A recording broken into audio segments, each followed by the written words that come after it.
Good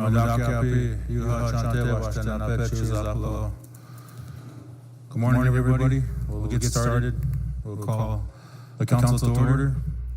Ask the secretary to do the roll.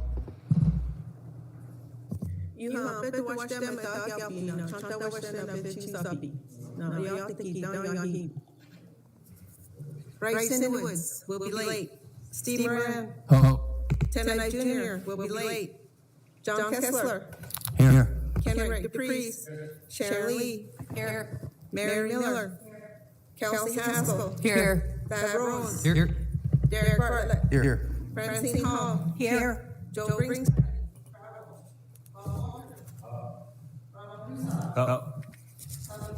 Here.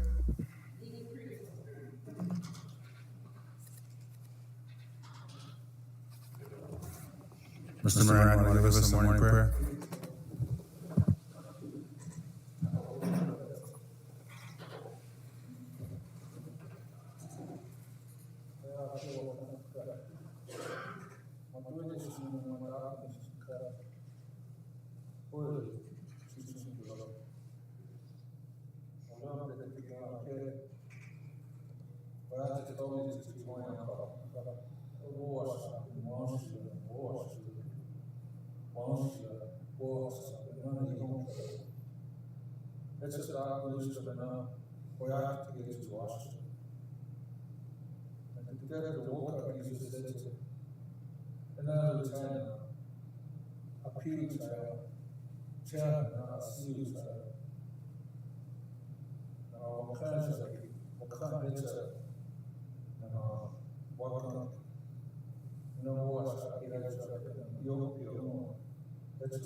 Council, I'm glad we all made it here today. Before we get into the normal council business, as you all know, we have a council representative that's been convicted of a crime, elderly abuse, in our courts. According to our Constitution, council can remove the council member with 2/3 votes. That's 10 votes. Is there any action?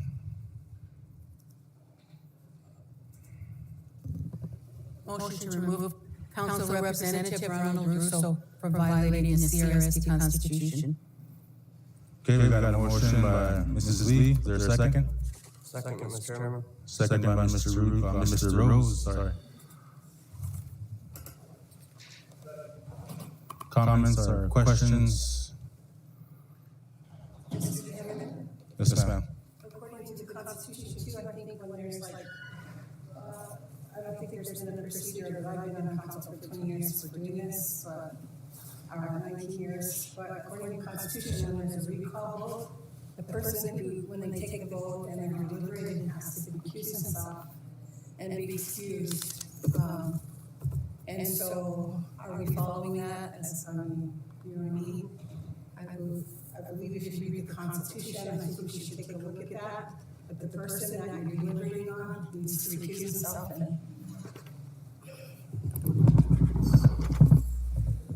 And somebody pull up the Constitution since we're talking about that. I see some of my former colleagues that have been sitting on council for a long time nodding their head.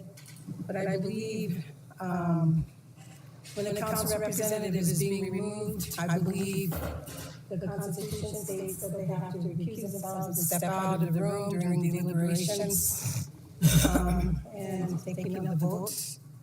But for clarification, can somebody find that out? Check. This is my first time, I think, doing this. Thank you. Chairman LeBoy, I believe that is correct. The person cannot be a part of the discussion or a part of the vote.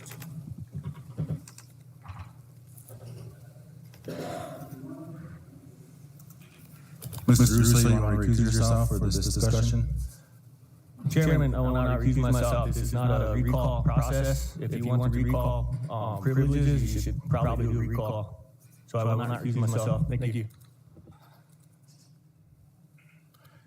Any other comments, council members?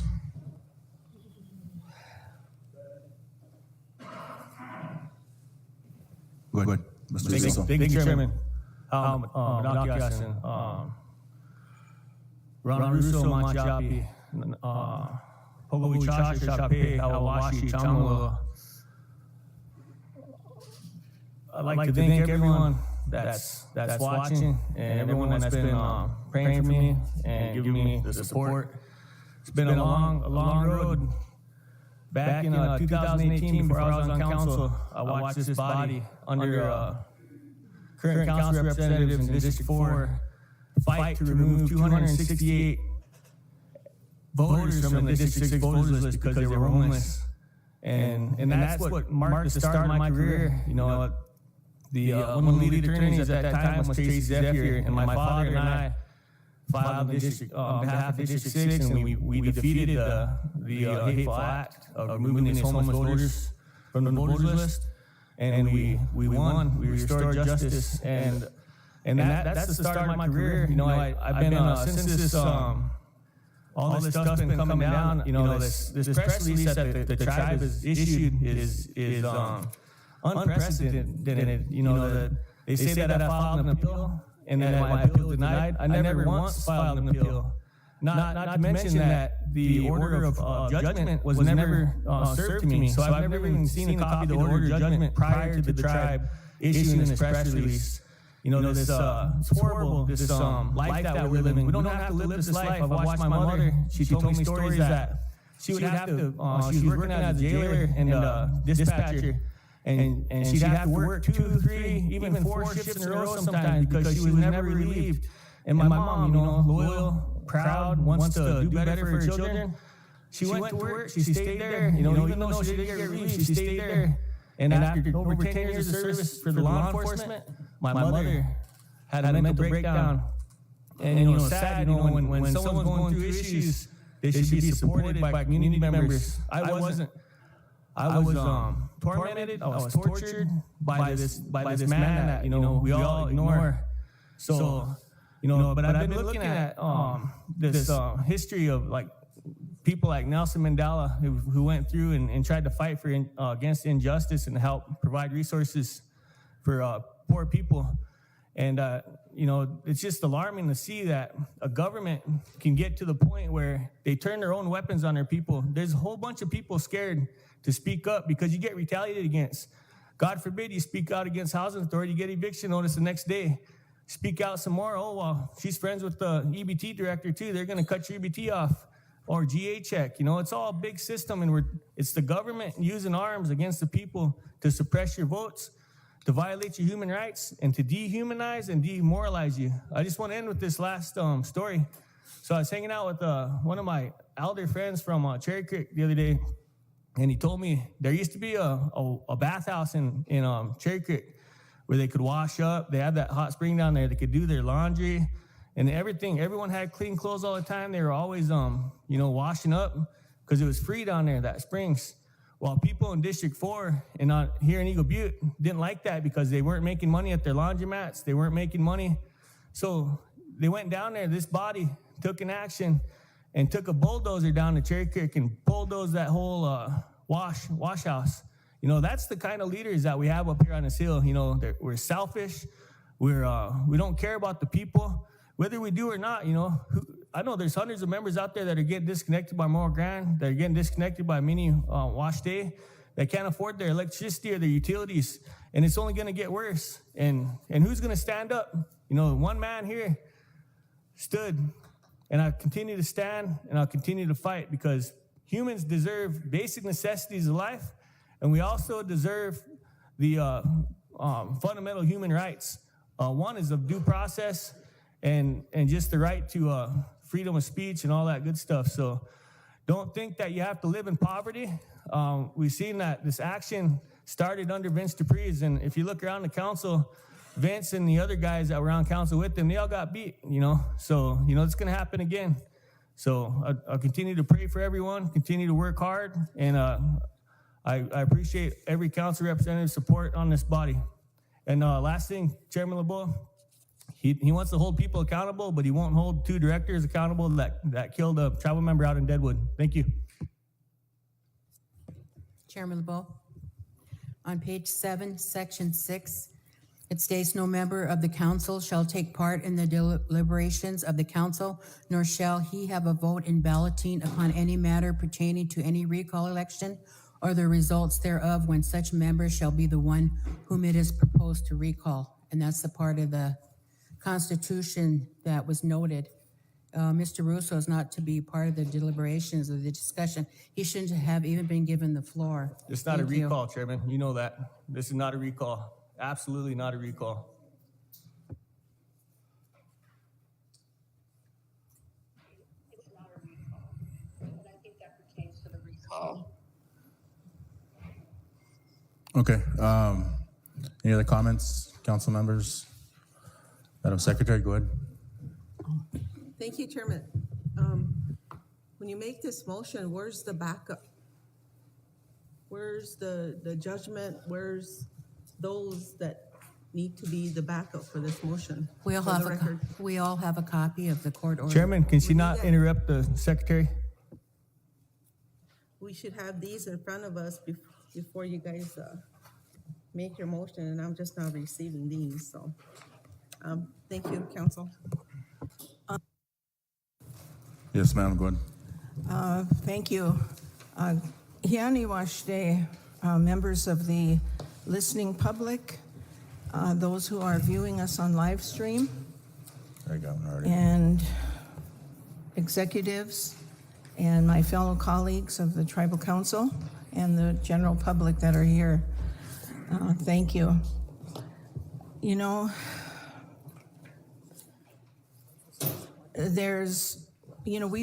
are having these disagreements among families that are seeping into our tribal council business.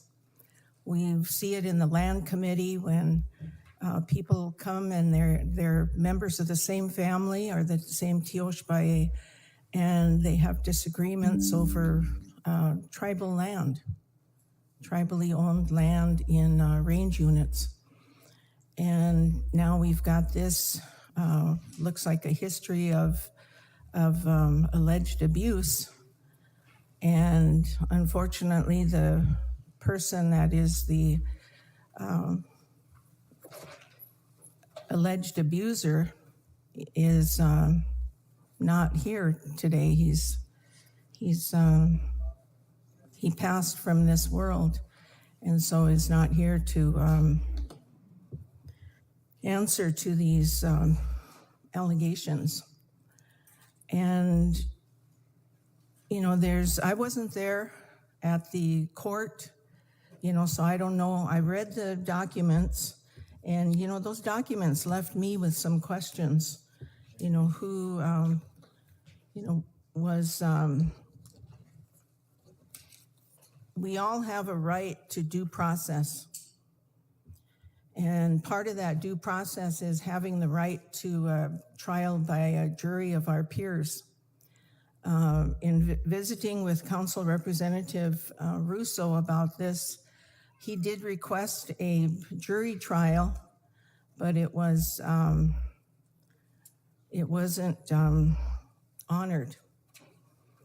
And I don't see anything in the record from the judge, Judge Margaret Egan, addressing that, why a person wasn't afforded, full due process. So there's those kinds of questions. I also need to remind the constituents and remind this tribal council that back when and this happened before I came on council, but we had 3 people who were excluded from the reservation for alleged abuse of children who attend the Dupree Public School. And we had to back up on that. The Tribal Council had to rescind their action and declare the issue moot or dead, because the same judge issued an oral order from the bench, but did not follow up with a written order. You know, and it's those kinds of technicalities when you're dealing with court systems and attorneys and judges, et cetera, that you have to follow those procedural deadlines. And they have rules of civil procedure, rules of criminal procedure that these judges and courts have to follow. And things get overturned because of that. And so, you know, this is the same judge that entered this conviction after hearing the evidence. And if you read the record, all of the motions were denied by this judge when he was seeking to do, you know,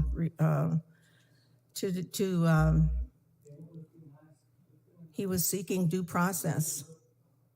And that's all part of it. But anyway, I just want to bring that to our people's attention, that we do have a judge, an associate judge in the court that I don't feel, as a tribal council representative, don't feel comfortable with, because I believe that Dupree case was very winnable.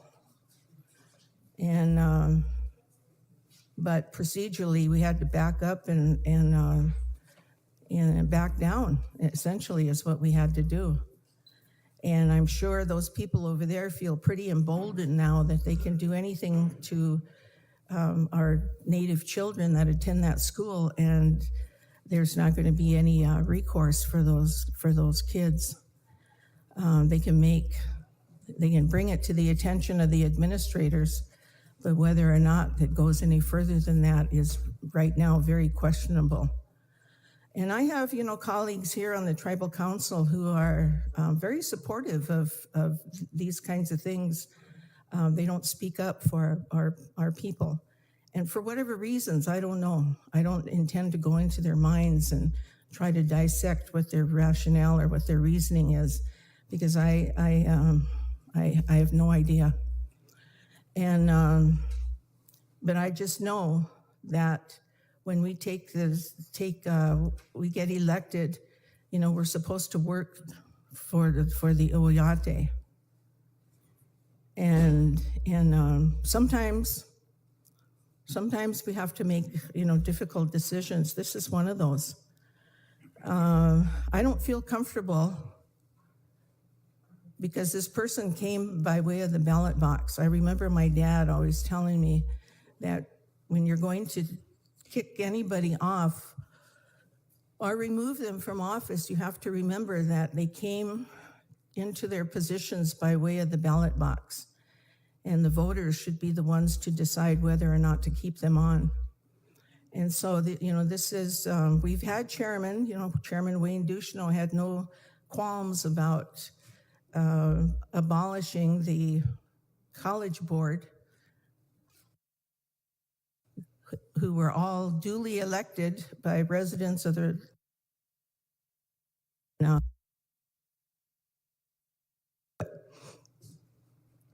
and you know, this, I have to say, this council has a bad reputation amongst our people because they see a lot of things going on in this tribal council. People getting range units right away. You know, when those kinds of things happen, one wonders, you know, are they there just to pad their pockets? Is that the only reason they're getting on council, is so that they and their families and friends can rob the treasury? or open up the treasury to their friends, to themselves. You know, this is the kind of reputation that this tribal council has. And I really, really try not to buy into that, because I know why I'm here. I know that every day I have to look at myself in the mirror, and I have to be content with what the reflection that I see back. You know, I heard a saying once, an old wise man said, there's two people that you can't lie to. You can't lie to the Creator, and you can't lie to yourself. Because you know when you yourself are lying. You know, Creator gave us all a conscience. We were all born with a conscience to do right or wrong. And some of us try to rationalize and justify when we're doing something wrong, because we know it's not right, but yet we want to do it because there's some kind of benefit. You know, the Constitution talks about recall, and there's a provisions in our Constitution, what would go on the ballot, the section that Council Representative Lee read about the person in question who's being recalled will not be in the room. But that's regarding a recall. And to me, you know, our Constitution really talks about the recall provisions on removal. And it also states in our Constitution, it says may, tribal council by 2/3 vote may remove a member. It doesn't say shall. It's not a directive. Mr. Chairman, I would hope that we would look at this, look at the guidance that our Constitution gives us regarding recall, and let the voters of District 6 decide whether or not this person should be removed. I would be in favor of having a recall election in District 6 and let those voters decide. Because they know this person, they elected him to the office, and let them be the judge. Pilamiaye, I almost said Tunkashila. Pilamiaye. Thank you. Thank you. Mr. Thompson? Thank you, Mr. Chairman. Good morning, Mr. Chairman, Madam Secretary, Mr. Treasurer, Council, General Public, listening public. Good morning to y'all. You know, before us today is something that I don't think has ever happened within this government. We're dealing with a very tough issue. And you know, Mr. Russo is my colleague from District 6, and we agree to disagree, and that's politics. But I believe in the oath that I took when I got elected. You stand up there, you raise your right hand, you swear to uphold and defend this piece of paper, this Constitution. And, you know, it says in here that any officer or member of tribal council convicted of federal, state, or Indian court may be removed by office by 2/3 vote of the council. That's what we're doing today. Now, I'll tell you this. In any court system, federal, state, tribal, you're innocent until proven guilty.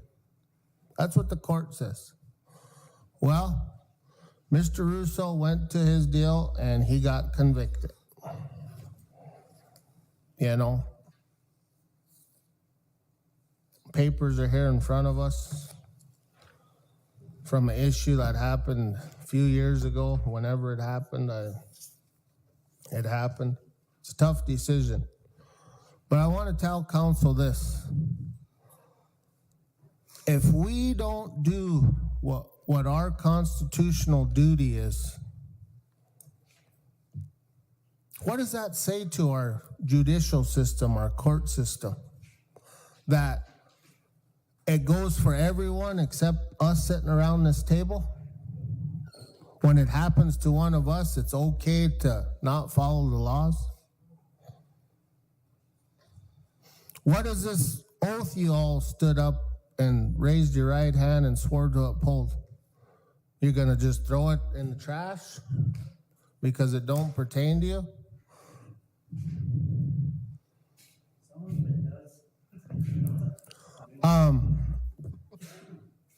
It's a tough decision. Even though me and my colleague don't see eye to eye, I respect him for the seat he holds and the issues he raises around this table, because that's what the people of District 6 voted him in to do. But I cannot sit here today and break our Constitution. I can't go against our courts.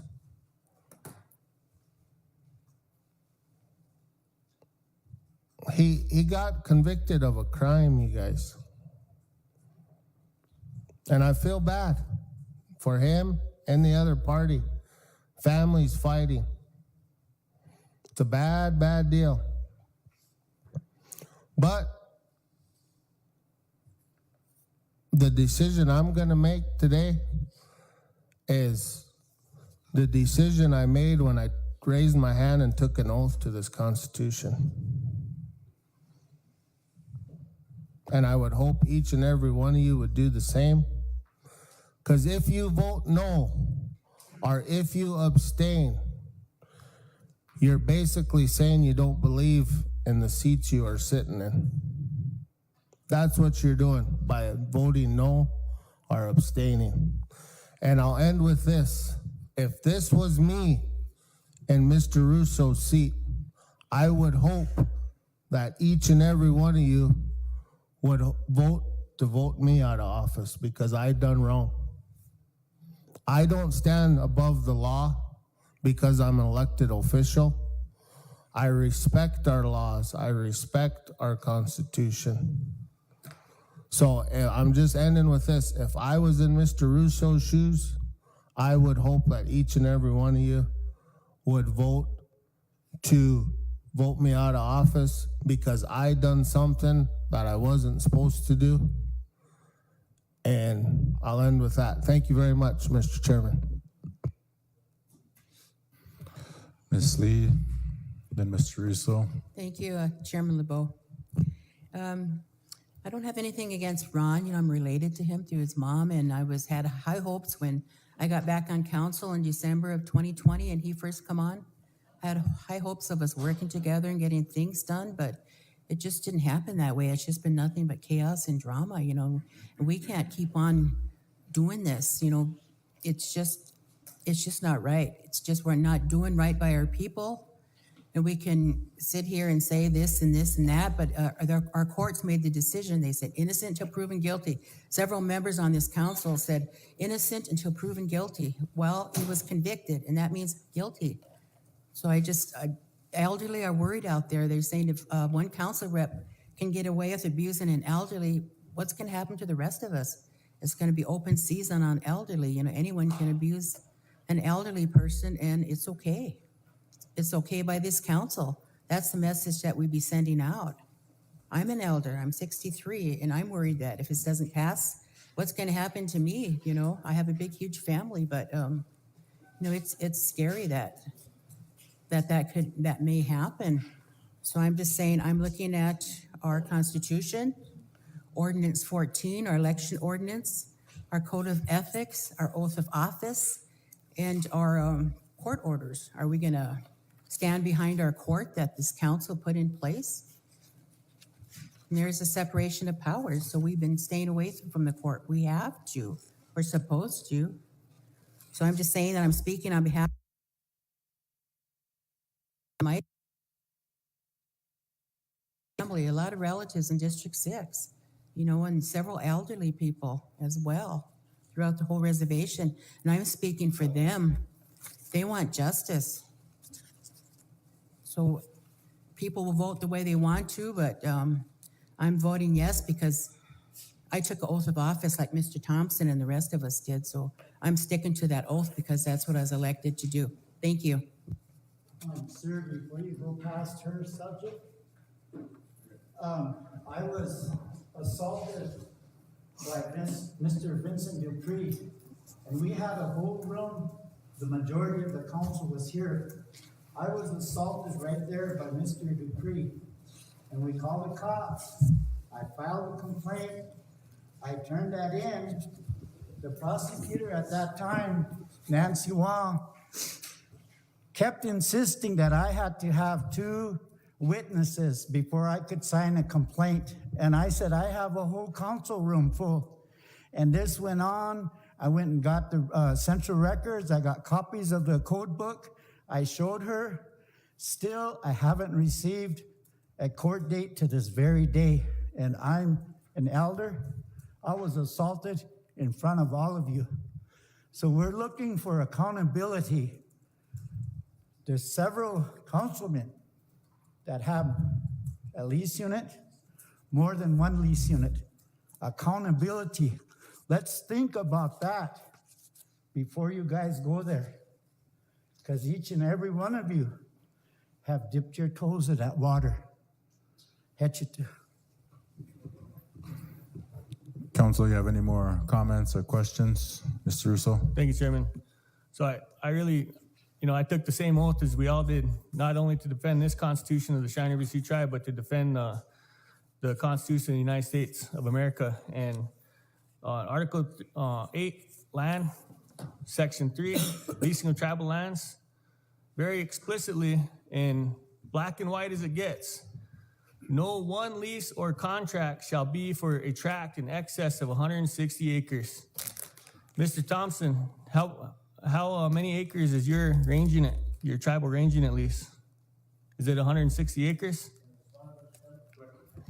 Mr. Russo, I have the fortunate to lease 2 range units that I had prior to me getting on council. Every tribal member has that right. I have the fortunate to lease your land, everybody's land in here.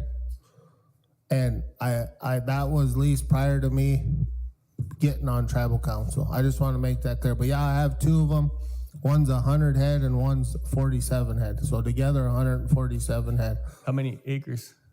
Altogether about 4,200 acres. 4,200 acres. Yep. The tribal constitution says shall be for a tract in excess of 160, or no one lease or contract shall be for a tract in excess of 160 acres. But we have a tribal council representative that wants to defend the tribal constitution that he took an oath to defend, and he leases 4,200 acres of tribal land in violation of the tribal constitution. So I'm all about holding people accountable. We were all aware. I wished, is the Attorney General in today, or someone that wrote this press release? So if you look at the press release that was submitted, it says at the arraignment hearing, the defendant pled not guilty and a pretrial conference was set. So at this arraignment hearing, I wasn't able to make it because I was at a military obligation. So I didn't even get a chance to plead. And then it says right here, it says that we filed an appeal and the appeal was denied. We didn't file an appeal yet. So this press release is incorrect on 2 matters, and we're all aware of the standing of the courts and how the courts are they're violating the rights. Jason Rumpsa, he filed in federal court on behalf of the Dupree teachers for Miss Peg Egan Badwater violating Indian Civil Rights Act by not filing these orders timely and a lot of issues. And we were all there. Many of us are there, and we heard it. We witnessed it, that Even Steve Gunn and Mark Van Norman shared, yep, she violated ICRA. We're gonna lose in court. We gotta do something. So before I give up the court or the floor, I got an elder, combat veteran, Vietnam veteran, wants to have the floor. Go ahead, Mr. Walking up.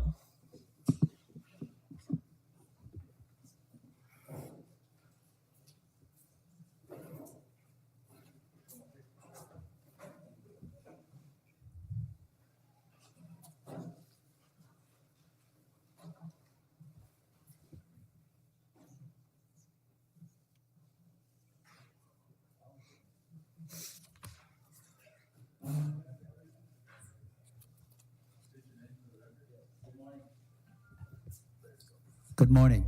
My name is Cliff Walking Elk. I'm a veteran, also like Ron, and I belong to two organizations which are national organizations that protect all of us warriors that went to war. I heard he's also my son-in-law. But I try not to get into everybody's business. I try not to get into tribal business or whatever. I'm not enrolled here. My grandchildren are.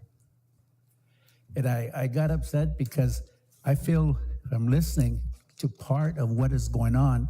I truly believe his civil rights are being violated. The court process is not even complete. It's just at the lower level. So it's got a few more steps to go, and then there'll be a hearing, a court hearing. Then the federal system or whoever's going to decide, people that are above the tribe that govern us. I understand everybody that talked to you. I understand your feelings. I understand that you have a constitution, etc. But there's other people out there watching this case right now. At a national level. There's organizations out there, veterans, the people that signed on the paper that he was going to serve not only all of you here in the country, all the people in the country, and that's he gave. Actually, when he signed, we give our right even for death. So you could all sit here and do what you're doing. And he was one of them, and I was one of them. And thank God we both made it home. But I'm concerned because I'm concerned about my grandchildren, taking his livelihood away, taking their livelihood away, and taking their future away. Let the process finish. And then at the end, if it's correct, so be it. You'll have to do it. But I think we're just now getting started. I wanted to go to the court, and I feel, and I'm willing to go with the next step of the court, because I think what happened here was. What was the cause of why we're sitting here? What was really the cause? It was those small children that were chased with the car, riding their little bikes, trying to run over and scare them, throwing rocks and hitting them, hitting the cars, hitting their little bikes and etc. I heard that all the way up in Bismarck, and I said, wow, don't you have law enforcement down there? Somebody's got to stop that. These kids are going to get hurt. So it's been festering. I don't know. But I'm concerned about my grandchildren. They shouldn't have to go through that. So so far they said Ron is guilty. But that was only one side. That was only one side, because the other person that was taking him to court, he's deceased. So how does a deceased man take a man to court and find him guilty? Because the rest of the people are just hearsay. It's just hearsay. So, I was wondering that. I drove 150 miles from Bismarck down here to listen to you. And I appreciate it, and I thank you for letting me say a few words. Thank you, Mr. Walkenyoke. Mrs. Weibel? Thank you. Mr. Chairman, it appears that everybody's talking about range unit holders and for some reason singling them out. I'm not a range unit holder. I don't intend to have a range unit, but I was elected by my district to do their, what they wanted with regards to their District 4. And I'm really sad when I read this court report. We're not supposed to litigate this court and decide. You're not the judge of whether he's, what happened in the case and second guess the judge. There's a separation of powers. You know, it's in here. That's what we were handed and we read it. The thing that I had, I was sad all weekend. I prayed really hard about this because it should never have come to this. If this were me, I would have resigned because I whipped an elderly, but I didn't. I would never do that. I would have resigned out of respect for this governing body, for this chair that I hold. And in the past, our older council reps would have did the right thing and just resigned in order to stop this. This is a show. It should never be like that. That's not what council is about. And I feel like that's what's happening here. Our job is not to deliberate the case. Everybody sees what happened. We had a special prosecutor come in because all of our prosecutors didn't want to, had a conflict of interest. They didn't want to prosecute a council rep. We even paid for an attorney for Council Representative Russo so he could be fairly represented. Those hearings kept getting postponed and postponed. Did everything, the courts, according to what I understand, to make sure he had a fair trial. It's not our job to say what happened and debate the video or anything else. It's our job to follow the Constitution and Ordinance 14. Mr. Chairman, I just feel terrible about this, that it even came to this. And I'm embarrassed as a council rep. I'm embarrassed because I'm now forced to make a decision. And it's something I never thought I'd have to do in my 19 years of being on tribal council. Never. But the law is the law. And the ordinance says may be removed. And you guys have to live with your conscience, not me. I have to live with my own conscience. I don't have to be responsible for you and to who you represent. I only have to be responsible to myself, my conscience, and to my district when I cast my vote today. It's sad that this is all coming to tribal council and it's coming to a head. I don't have any bitterness in my heart. I just have sadness. Give me a minute, Mr. Chairman, please. Mr. Chairman, Okay. I still have the floor, please, out of respect. Yeah. Council, I'd like to finish. yeah. Council, there's papers that were passed out. The Attorney General's legal review, also the court orders that was provided by the court. And the Attorney General just cites the Constitution and also cites the convictions and the dates. And all these papers are for the record, just so you know. The Secretary wanted me to point that out and the legal review, and I'll just read this part where they quote the Constitution. Any officer or member of tribal council convicted by a federal, state, or Indian court may be removed from office by 2/3 vote of the council. So that's 10 votes, council, to remove Mr. Russo for his convictions. You want to finish? Go ahead. That's just for the record, Chairman, I Council. have a question for you. So, Mr. Chairman? Chairman, I have a question. Mary is emotional right now. Let her be emotional. I have a question for you regarding No, that I'm not statement. emotional. Mary Okay, has well, the floor. Thank you, Mr. Chairman.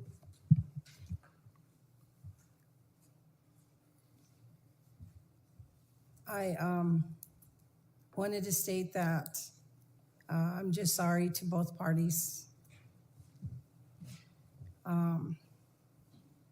I don't believe anyone's civil rights are being violated in this council chambers today. This isn't about a hearing on what he's done, other than according to this court order, he broke the law. He's being charged with aggravated assault and elderly abuse and aggravated assault, if I got this right. And he's been found guilty. He already has a second job, and he still has his business. That shouldn't even matter. The thing is that I don't support abuse of any type, physical abuse. I don't support elderly abuse. I don't support it. I think it's wrong. I think it's the worst thing you could possibly do.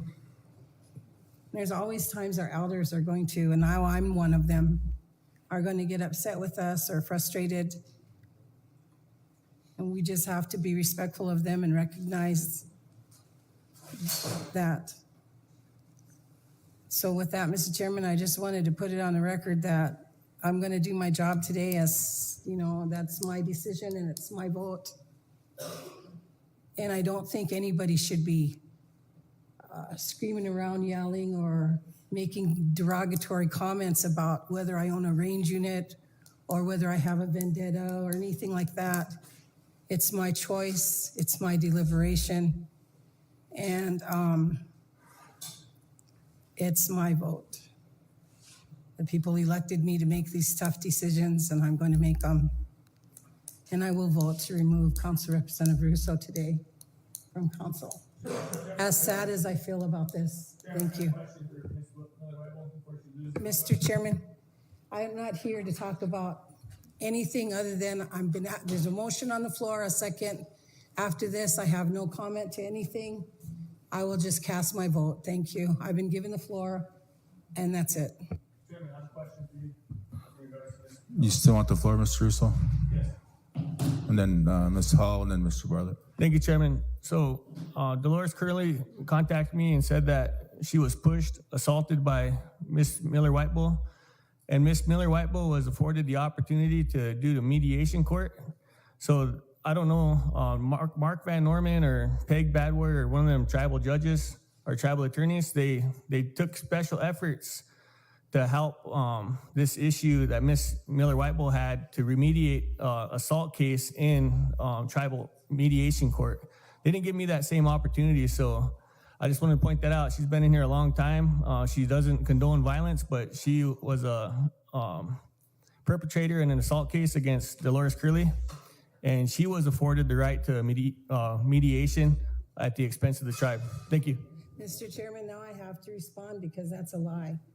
Council Representative Bartlett was present, or Council Representative Walters was present. It was at a loan committee meeting. It was in December of 2006 or January, February of 2007. Anybody been in the old tribal office? There's a big desk here, crosses. When you come in, you stand on that side. I stand on this side. Council Representative Moran might have been present too. I was standing on this side. Council Representative Dolores Curley was standing on that side. There was no physical altercation. It was words that were exchanged. There was nothing. So I don't know where Mr. Russo is getting that from, but that is not true, and that is a lie. There were other council representatives who were present. Council Representative Knife might have been there too. We were having a loan meeting and signing loan papers. So, Mr. Chairman, there was there was no verbal abuse, no. Verbal abuse. Not on my part. There was no verbal abuse on my part. And if I can remember, it was one-sided. All I was trying to do was let her know what our policies were. But again, Mr. Chairman, why is it turning on me? Why am I on trial? I did nothing to anybody, to an elderly. Why is he doing this? And why are you allowing him to attack us for our views? Thank you. Chairman, Mr. Russo, you had the floor. Oh, can I respond to your? Mrs. Hall? Chairman, I wanted to respond to Mr. Russo. You had the floor. Mrs. Hall? Yes, Mr. You have the floor, Ms. Hall. Bartlett. Then Mr. Bartlett. You yield? Thank you, Mr. Chairman. I too took an oath to uphold the Constitution and bylaws of the Cheyenne River Sioux Tribe, and I take that oath very seriously. And in reading our Constitution, in Article 4, Powers of Self-Government, Section 1K, it states, decisions of tribal courts may be appealed to tribal appellate courts, but shall not be subject to review by the tribal council. I take to heart what one of our veterans who fought for our freedoms, I take to heart what he said, and that they put their lives on the line so that we can exercise and have freedom and liberty. And this is just the beginning. Yes, he's been convicted, but we all have the right to appeal a conviction. And I believe that this is going on for appeal, and I believe that we're kind of jumping the gun because we're stepping into the middle of a court case that has not fully made its way through the courts. It made its way through a lower court, then it goes to an appeals court, and the appeals court will rule. And it's then that I believe, then take up the action of removal. If it's going to be removal or is it going to be recall? But again, I want to reiterate that part of our Constitution that states decisions of tribal courts may be appealed to tribal appellate courts, but shall not be subject to review by the tribal council. And I believe that's what we're doing here. We are reviewing a lower court case decision that isn't fully vetted by the appellate courts. No final decision has been given. And I would say this for any member of our tribal membership, that I would stand by you as you appeal, even if it's a conviction in lower court and you decide to exercise your due process rights and appeal that case. I would stand with you to make sure that your due process rights are fully inured to you. Thank you, Mr. Chairman. Mr. Bartlett. Chairman, I was just, Mr. Russo had a question and Ms. Miller interrupted. She stated that she never assaulted anybody in a hallway during that loan committee meeting. I was also there, and there was a pushing and chest bumping match out in the hallway with Ms. Curley, and she was the representative that was doing it. So that went to mediation. She also assaulted another tribal member. Okay, let's not I discuss those know. matters. I know We're you're sticking up stay for on Ms. topic. Miller. I'm staying on topic, and I'm saying that there's things That's going on in this tribal council. You allowed Mr. Lafferty to present something, and I'm a council representative, and I'm trying to present something. You got Ms. Miller saying we're that not she's not attacking lying. our council reps, though. We're discussing this matter for Mr. Russo removal. right now. You're attacking Mr. Russo right now. He's No still one's a attacking counselor. him. No, I never said you was. I said we are. This tribal council is attacking Mr. Russo. I don't see anyone attacking him. You allowed all these members here to speak. You know, the ones that did speak, and you're not letting me explain that these Republican, this Republican Party. Let's stay on topic, Yep. Mr. Bartlett. Chairman, this Republican Party is constantly attacking Mr. Russo, even prior to this incident. So when this incident happened with the nephew and the uncle, that should have stayed out there. I never seen the video. I'd like to see more information. And is this you're allowing this to be broadcasted live stream? Is that something that you're going to be allowing? For this case to be brought out into the open like that? I mean, it's been sent out by the Attorney General's office, and sounds like it got out on Facebook, before the defendant here, our colleague, even seen the documents. And this appeal process, decisions of the tribal courts may be appealed to the tribal appellate courts, but shall not be subject to review by the tribal council. So you're allowing the tribal council to review this. So, does that make you subject to some type of ethical violation? So I'm just saying, Chairman, we can go round and round, and what can happen here, and you know this too, Ryman, Mr. Russo has the power to go to District 4, remove Mary Miller for those 2 assaults, or we can go to District 3 and we have the power to remove my colleague here, Mr. Kessler, for pouring that hot coffee on me. This tribal council seen it. I was assaulted that day, and things got political right here at tribal council.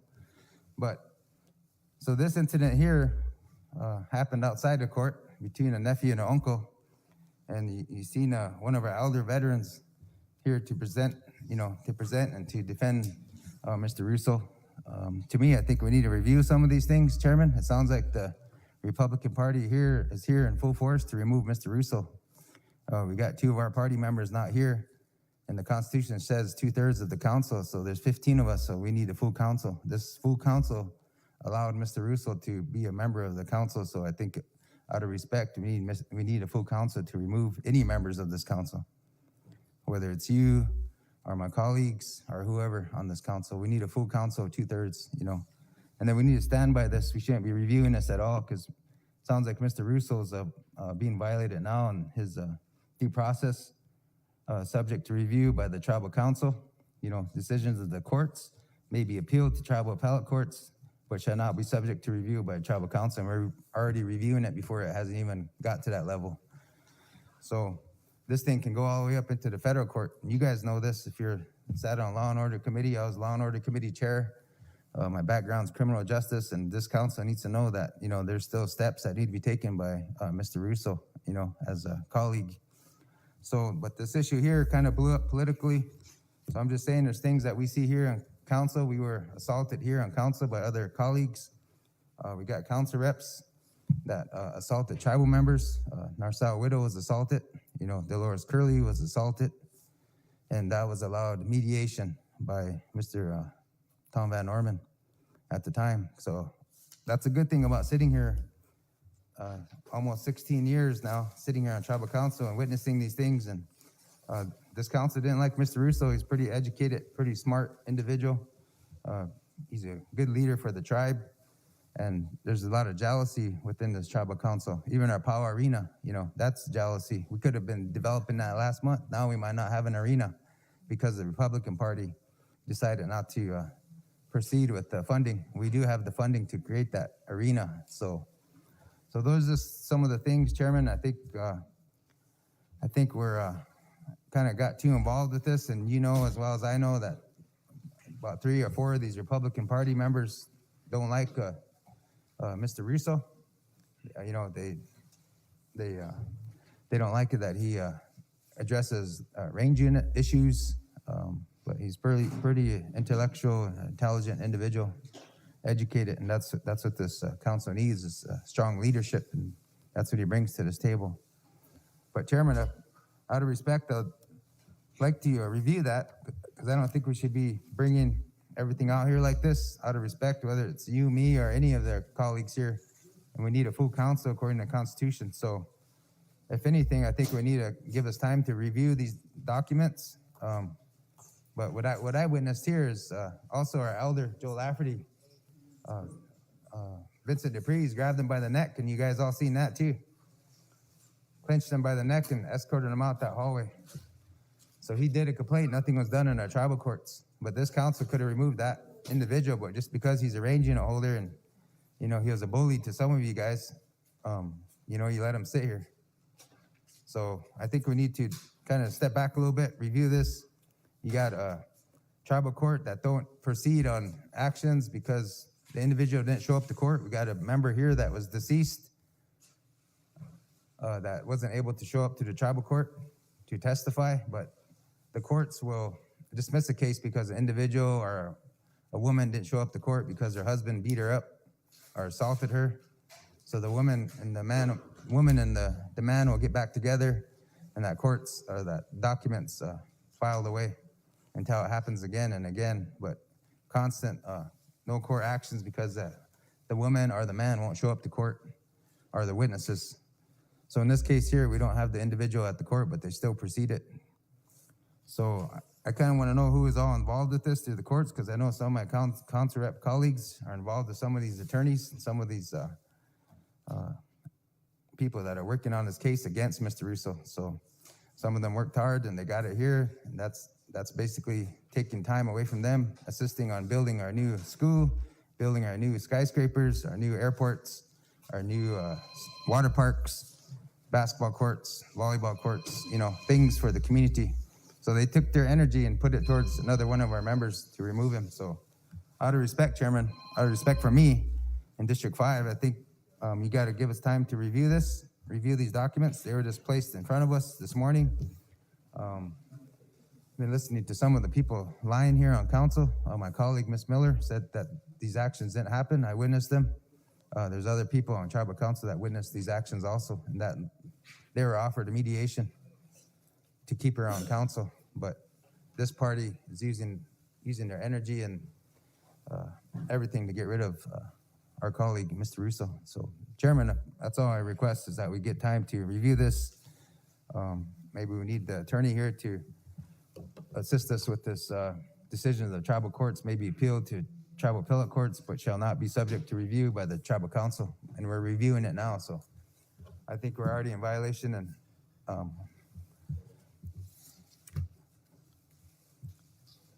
so question, Chairman, I guess that's my question to you. Are you just going to proceed with it and allow this? Because I'm just telling you, Chairman, this can get pretty messy.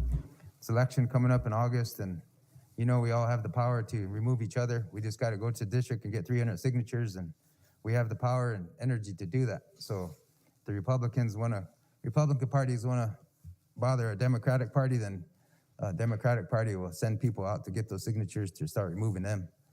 And then they better honor those recall over 300 signatures, because it's on record that some of these District 4 reps say they can get 300, 500 signatures. It's up to the council to decide if we're going to listen to the people. So remarks like that. But the Constitution says over 300 signatures, we can recall each other, and we can start that process next. So that's what this is going to create, over an uncle and a nephew that have disputes, constant disputes. Russo's dad and his brother, that's been going on for years. So that's not for us to get involved with, but we pray and hope that every family can get along, but it's just not like that. So I don't think we should be dragging people's family issues into the tribal council like this. That's what I'm saying, because we all know there's not every family on this council is perfect, and there's been things that happen around this table that I know of other assaults and within these families. So we don't need to drag that all out. We all know, we all seen the documents. If you didn't see them, I could show you. So there's representatives sitting around this table that should be convicted of felons. So, thank you. Yeah, just to remind you, the Attorney General did the legal review, signed. If you want to look at it, she cites the Constitution. The Constitution just says court. It doesn't say appellate court or whatever. And as far as review, council doesn't review court cases. That means that there's a separation of council and the judiciary. So that's what that clause is for in the Constitution. We're just following the Constitution. Again, it says any officer or member of the tribal council convicted by federal, state, or Indian court may be removed from office by 2/3 vote of the council. So that's what it says. That's what it says in the legal review. If you want to, that's for the record too. So if anyone wants to look at that later, they're welcome to do that. You have the Attorney General on the phone right now, as you probably heard her talking earlier regarding that interpretation of the Constitution that was brought up earlier. Mrs. Lee, go ahead. Thank you, Chairman LeBeau. I'd like to get the floor for Mary Lee Johns, an elderly tribal member.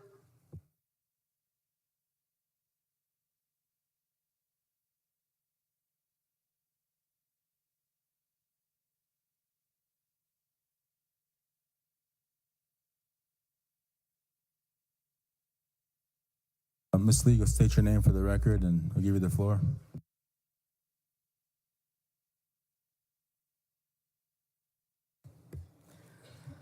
My name is Mary Aurelia Johns. I'm an enrolled member of the Cheyenne River Sioux tribe. I'm 78 years old, and I am a lifelong Democrat. First of all, I resent and feel very insulted by the fact that individuals on this tribal council are referred to as Democrats and Republicans. We're not. We are all Lakota, members of the Cheyenne River Sioux tribe. And to imply that there is division based upon the federal government's concept of voting or whatever is being used as a method of insulting or whatever whatever it is that it's being used as. I resent it because I have been a Democrat all of my voting life. Okay. That aside, okay, I'm 78 years old and I am an elder. I was raised by a grandmother, full-blood grandmother, who raised me to understand the values and the traditions of our tribe, the Lakota Oyate.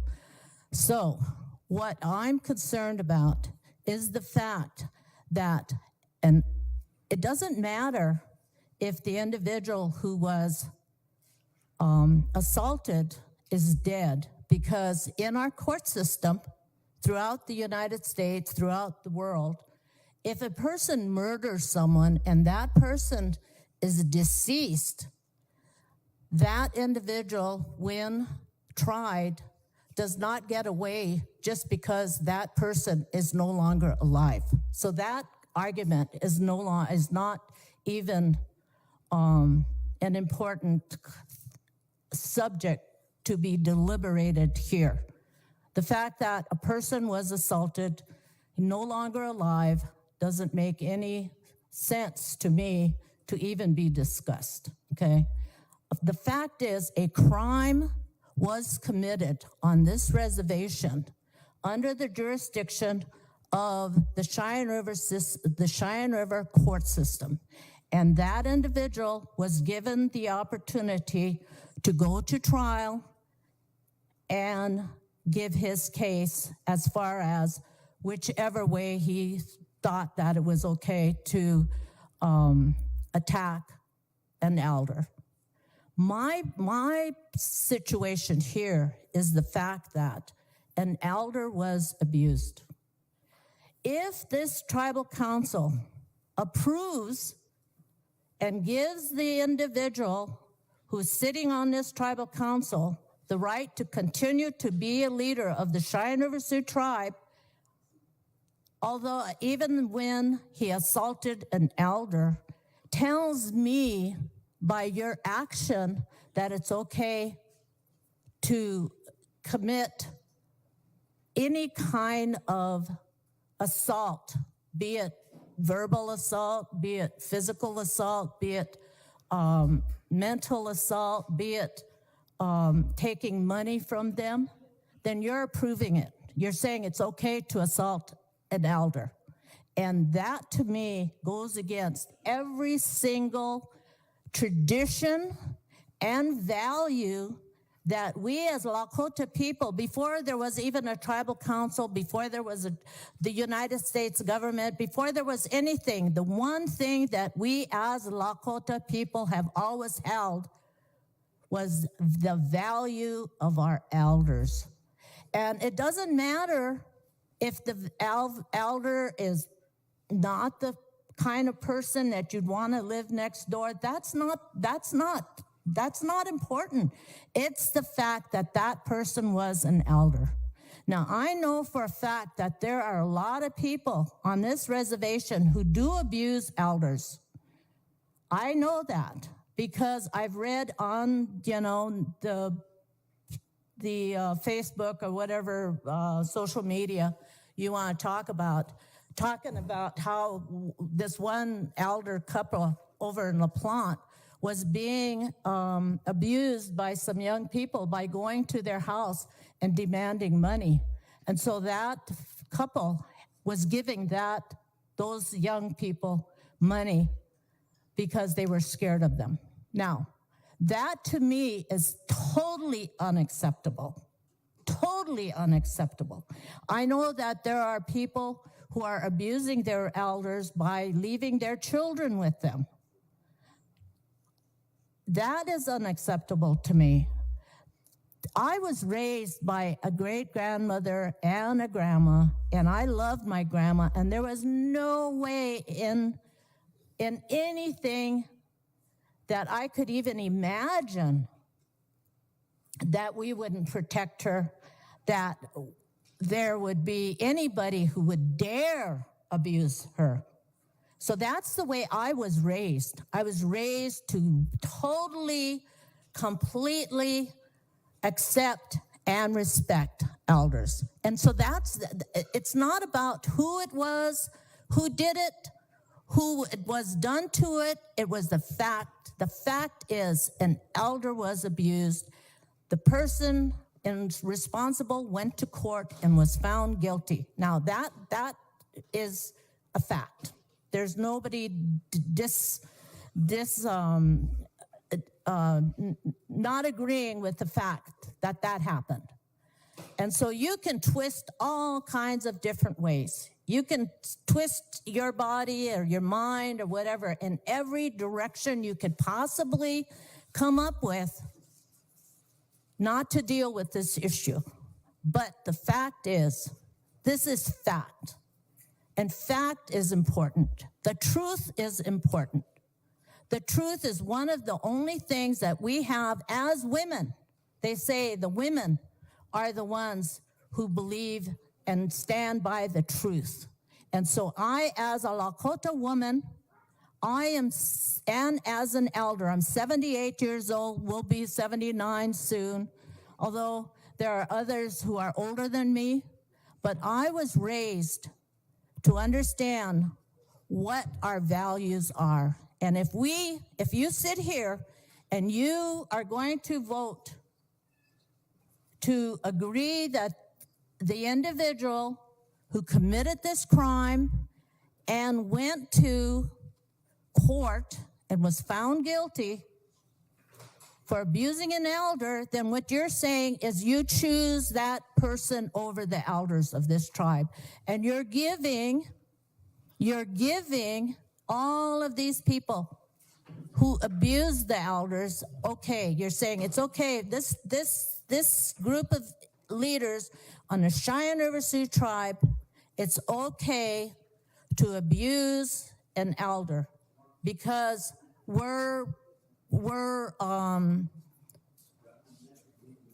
are approving the abuse of elders. The Cheyenne River Sioux tribe are abusing elders. And when it comes to people, be quiet over there. Oh, hey, shame on you. Behave yourself. My goodness, the decorum of this tribe is just getting to be totally unacceptable as far as I'm concerned. And Mr. Bartlett, you abused me. I have the floor, please, Mr. Bartlett talks about someone talking angrily towards someone. Chairman, I point of was order. abused I in wanna this see- tribal I want to council. see her enrollment numbers. I want to see her enrollment numbers right now before she speaks anymore, Chairman. What? Let's I wanna see her enrollment numbers. Let's stay on topic with the. What's that? Okay. Chairman, What's show that? me her enrollment number. As far as I know, she didn't grow up on a Yes, I'll reservation. stick on She just I'll moved back. stick to the topic. But I'm going to talk she about knows. being abused. Yeah. I me her was enrollment abused. I was abused on this here at the tribal council. Point In of order, Chairman. fact, I was abused. That's a fact. When one of the tribal council members hollered at a member of the tribal council who he was calling him a white man. And so I used the term huhe because that's a traditional Lakota elder way of basically saying that you shouldn't be behaving like that. That is a traditional Lakota way of behaving, okay? And this tribal council person just hollered at me. And then when I went to show him that he almost hit me, and it scared me. And in fact, at that time, the sergeant of arms thought he hit me. And so the sergeant of arms ran over to where I was, where we were. And then the chairman adjourned the meeting because they thought that I was hit. The fact that I wasn't hit isn't the issue. The fact is that behavior like that is actually was accepted. And I'm thankful that our new chairman doesn't allow that kind of behavior any longer. But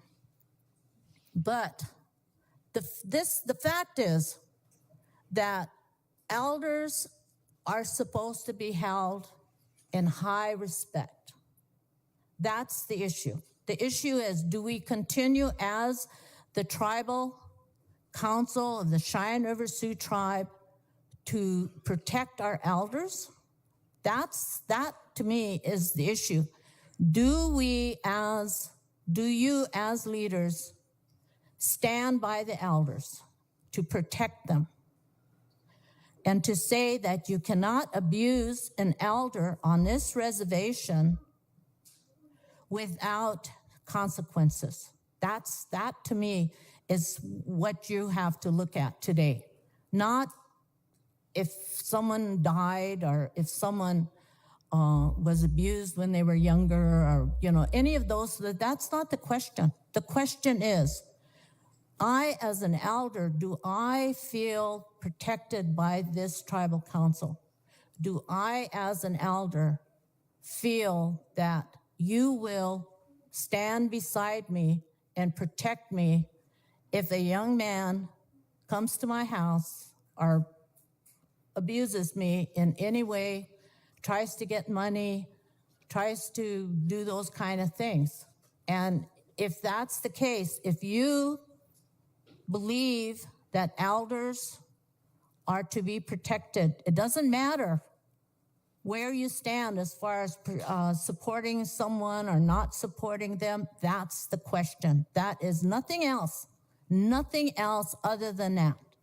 And there's no issue in regards to Republicans or Democrats. We're probably all Democrats in this room, but that's not even to be thought of. And I would really appreciate, Mr. Chairman, if those terms are no longer allowed on this floor, because I am a Democrat and I resent the fact that people are using that to attack others. But remember, do you support elders? That's the question. Ms. Johns, I have a question for you before you leave. Yeah. Thank you. So in District 6, we took 46 actions. One of the actions was to increase the elderly stipend to $2,000 per month.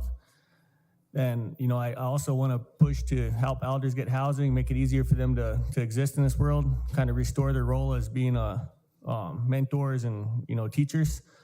But in a District 4 meeting following District 6, you made a motion to basically to invalidate all District 6 actions. So you don't think that elders deserve $2,000 a month from the tribe? Let's stay on topic. I can answer that. I can answer that. We're on a specific topic here. Thank you, Chairman. So let's, Thank you, Ms. if Lee. you're done, Ms. Okay. Lee. Thank you very much for allowing me to, again, make the point. Does the Cheyenne River Sioux Tribal Council support elders and protect them, depend in not, you know, whoever may do something, that the elders are number one on this reservation. Thank you. Okay, council, we had a lot of discussion. Chairman, I have a question for the Attorney General. We had a lot of discussion. We have a motion and a second. Chairman, I have a couple questions for the Attorney General, because I was never afforded the right to a jury trial. And I also have some questions about this press release as well. Thank you. Council, we got a motion and a second to remove Mr. Russo according to the Constitution. And we're gonna call for the vote at this time. Madam Secretary. Bryce Woods.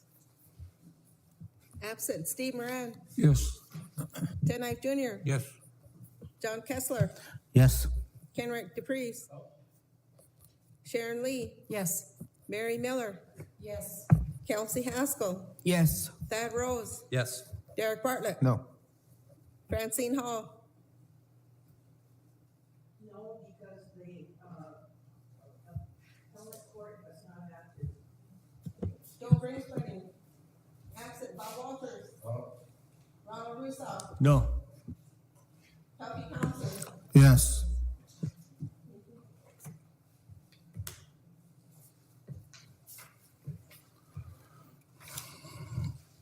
Okay, I got 10 yes, 3 no, 0 abstain, 2 absent, motion carries. Mr. Russo, you are removed from this council. Let's take a 10-minute break.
Tribal Council, we have a stack of enrollment papers that we wanted to get through, but we have some tribal members that came that wanted to talk to council.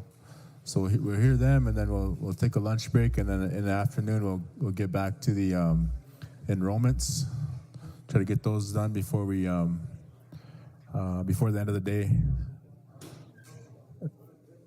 So we'll call it back to order at this time, and then I have Mrs.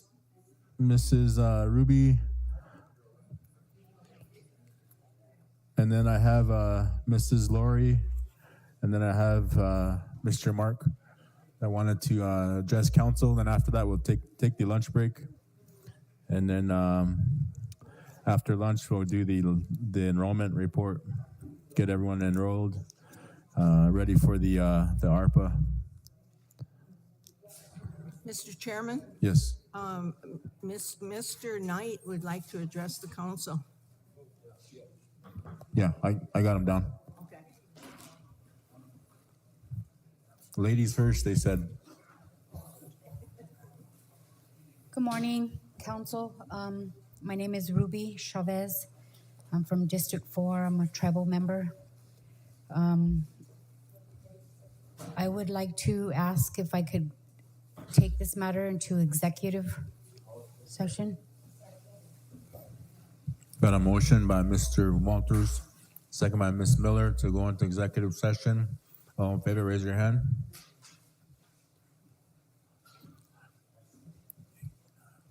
Got 9 yes, 2 not voting. Motion carries. Council, we're going to executive session at this time, and we'll ask the general public for some time. Thank you. Thank you.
Let's talk about Steve, but Chairman LeBeau, I'll make that motion to elect Bob Walters as the chair of the election, not the election board, the enrollment committee, excuse me.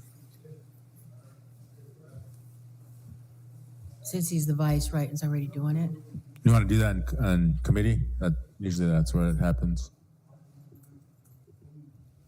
I thought for chair. Uncle Bob was never even selected as vice. So right now, there's no vice and there's no chair. So I believe that the motion is in order. Thank you. We got a motion by Mrs. Lee, second by Mr. Rose or Miss Haskell regarding the enrollment committee chair. Mr. Walters, Madam Secretary, please call for the vote.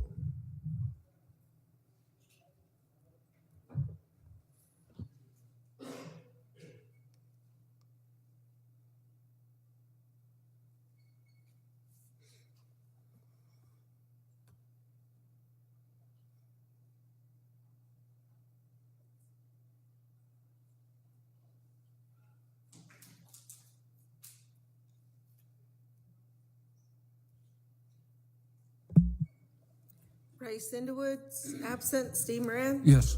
Ken Ive Jr. Yes. John Kessler. Yes. Kenrick DePreez. Sharon Lee. Yes. Mary Miller. Yes. Yes. Yes. Yes. Absent Bob Walters. Ronald Russo.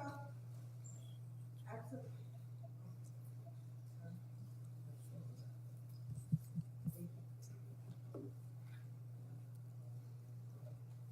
Tuffy Thompson. Yes.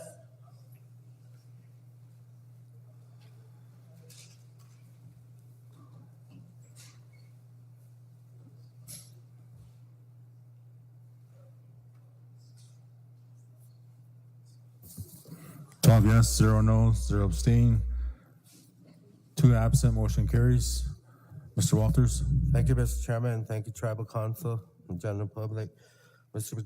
Chairman, I make a motion to enroll Rhea Boyce under the grandparent Lori Hayek, pending that all documentation's in. We got a motion by Mr. Walters, second by Mr. Bartlett. Comments or questions? Madam Secretary, please call for the vote.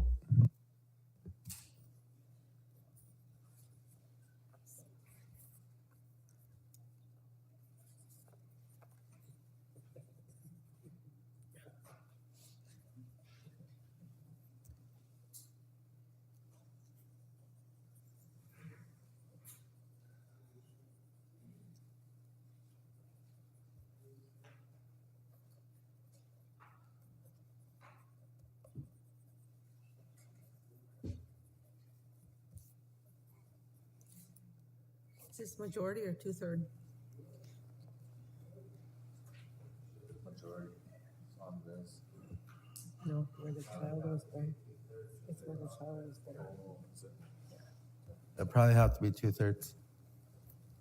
Okay, So we need- votes to enroll. Bryce Cinderwoods. Absent Steve Moran. Yes. Ken Ive Jr. Yes. John Kessler. Yes. Kenrick DePreez. Sharon Lee. Yes. Mary Miller. Kelsey Haskell. Yes. Thad Rose. Yes.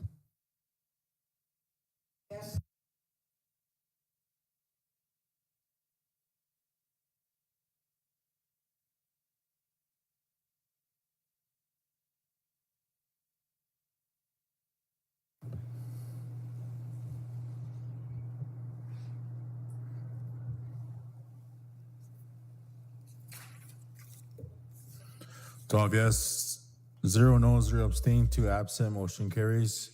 Council, we had the issue presented by Mr. Knight. Any action on that? Make a motion to relocate the culture camp within Eagle Butte Central location. Be my motion. We got a motion by Mr. Thompson, second by Mrs. Hall. Comments or questions? Madam Secretary, please call for the vote.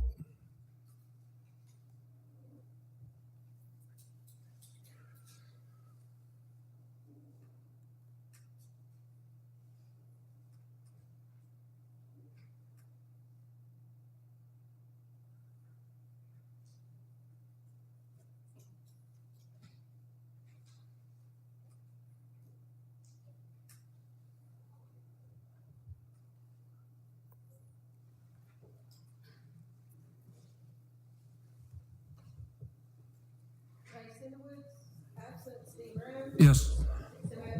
Yes. Yes. Yes. Mary Miller, Yes. Kelsey Haskell, Yes. Diane Rose, Yes. Gary Bartlett, Yes. Francine Hall, Yes. Joe Brinkman, absent Don Walters.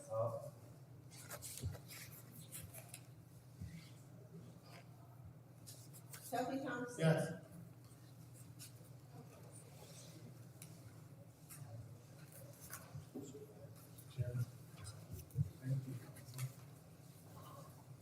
Okay, got 12 yes, 0 no, 0 abstain, 2 absent. Motion carries. Chairman LeBeau? Yes. Thank you. I'd like to make a motion to declare former District 6 Council Representative Ronald Russo seat vacant and to refer to the election board. We got a motion by Ms. Lee. Is there a second? Second by Mr. Rose. Comments, questions? Madam Secretary, please call for the vote. Was a referral? Okay, all in favor, raise your hand.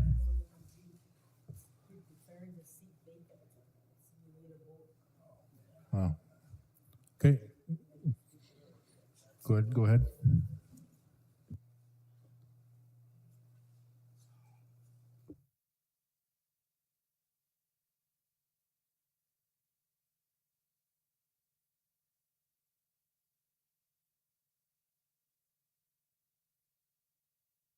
Yes. Yes. Yes. Yes. Yes. Yes. Yes. Abstain.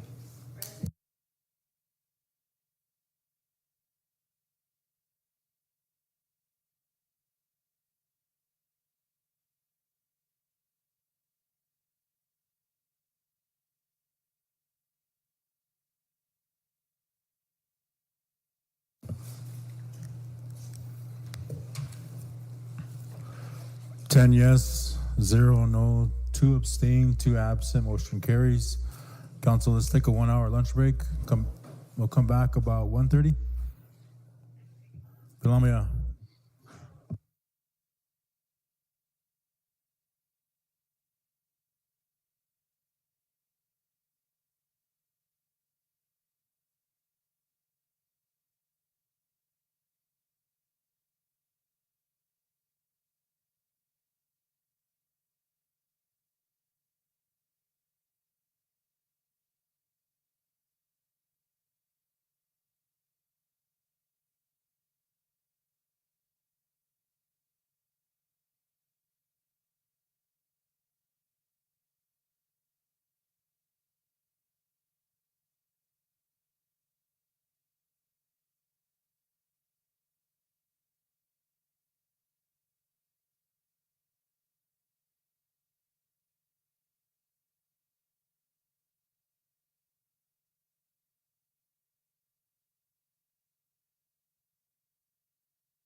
Good afternoon, Tribal Council. We'll get started again. We'll ask the secretary to take roll call.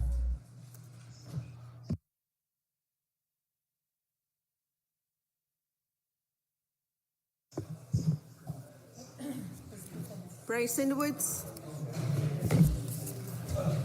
Absent. Steve Moran. Oh, Tenai Jr. Here. John Kessler. here. Kenrick DePreez. Sharon Lee. Here. Mary Miller. Kelsey Haskell. Here. Thad Rose. Here. Derek Bartlett. Here. Francine Hall. Joel Brinksplenny on travel. Bob Walters. Ronald Root. Oops, sorry. Tuffy Thompson. Here. Dean DePreez. Thank you. Council, we'll get started on the enrollment. I'll give the floor to Mr. Vice Chairman. Thank you, Mr. Chairman. Good afternoon, Tribal Council and general public.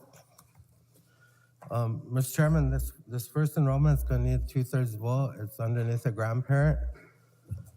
So I'll make a motion to approve Grayson Oman and to enroll underneath the grandparent of Amelia Curley, and all paperwork is in at the enrollment office.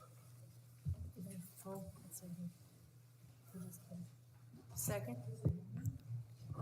Okay, we got a motion by Mr. Walters, second by Ms. Lee. Grayson, Grayson, Oman, Ohmann.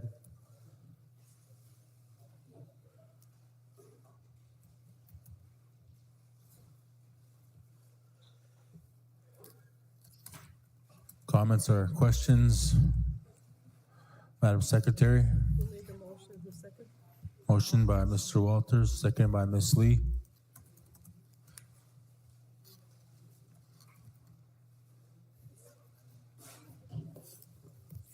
And it's to approve?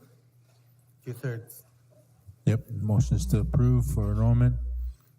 2/3 through the grandparent.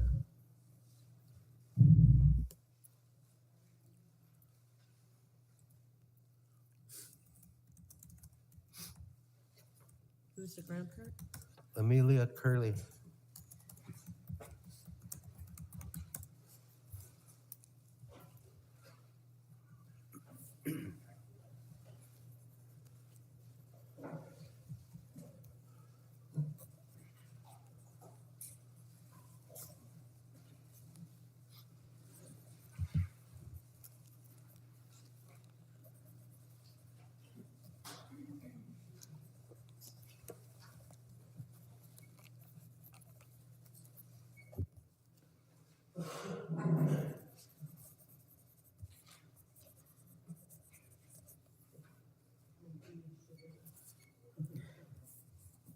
Do we have the paperwork or is it pending documentation? The documentation is all at the enrollment office.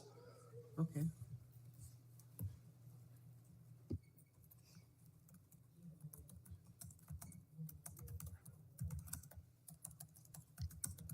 Did you call Charlene to verify? So you could just say pending documentation Be then. safe.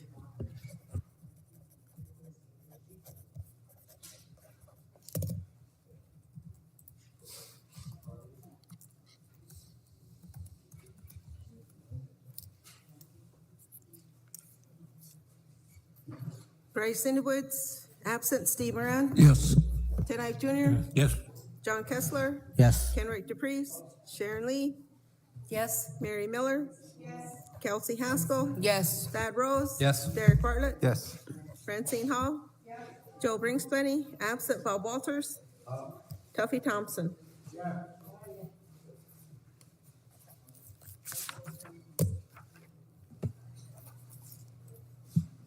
12 yes, 0 no, 0 abstain, 2 absent, motion carries.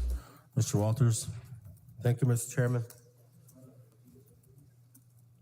First enrollment is majority vote dated March 1st, 2024.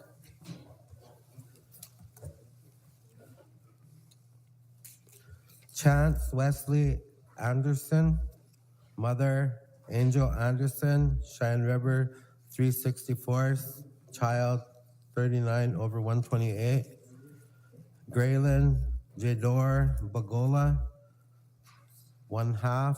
Mother Sunny Bagola, 4/4 Cheyenne River. Atrius Gazaya Dalian Baker, 1932nd. Father Elijah Baker, Cheyenne River, 2164th. Mother Susan White Dog, 5564th. Cassius Drake Bartlett, 83 over 128. Father Katana Bartlett, Cheyenne River, 4364th. Mother Alexis Jewett, Cheyenne River, 5/8. My Ann Mercy Benoist, 9/16. Father Nathan Benoist, Cheyenne River, 2164th. Mother Chody Dushno, Cheyenne River, 5164th.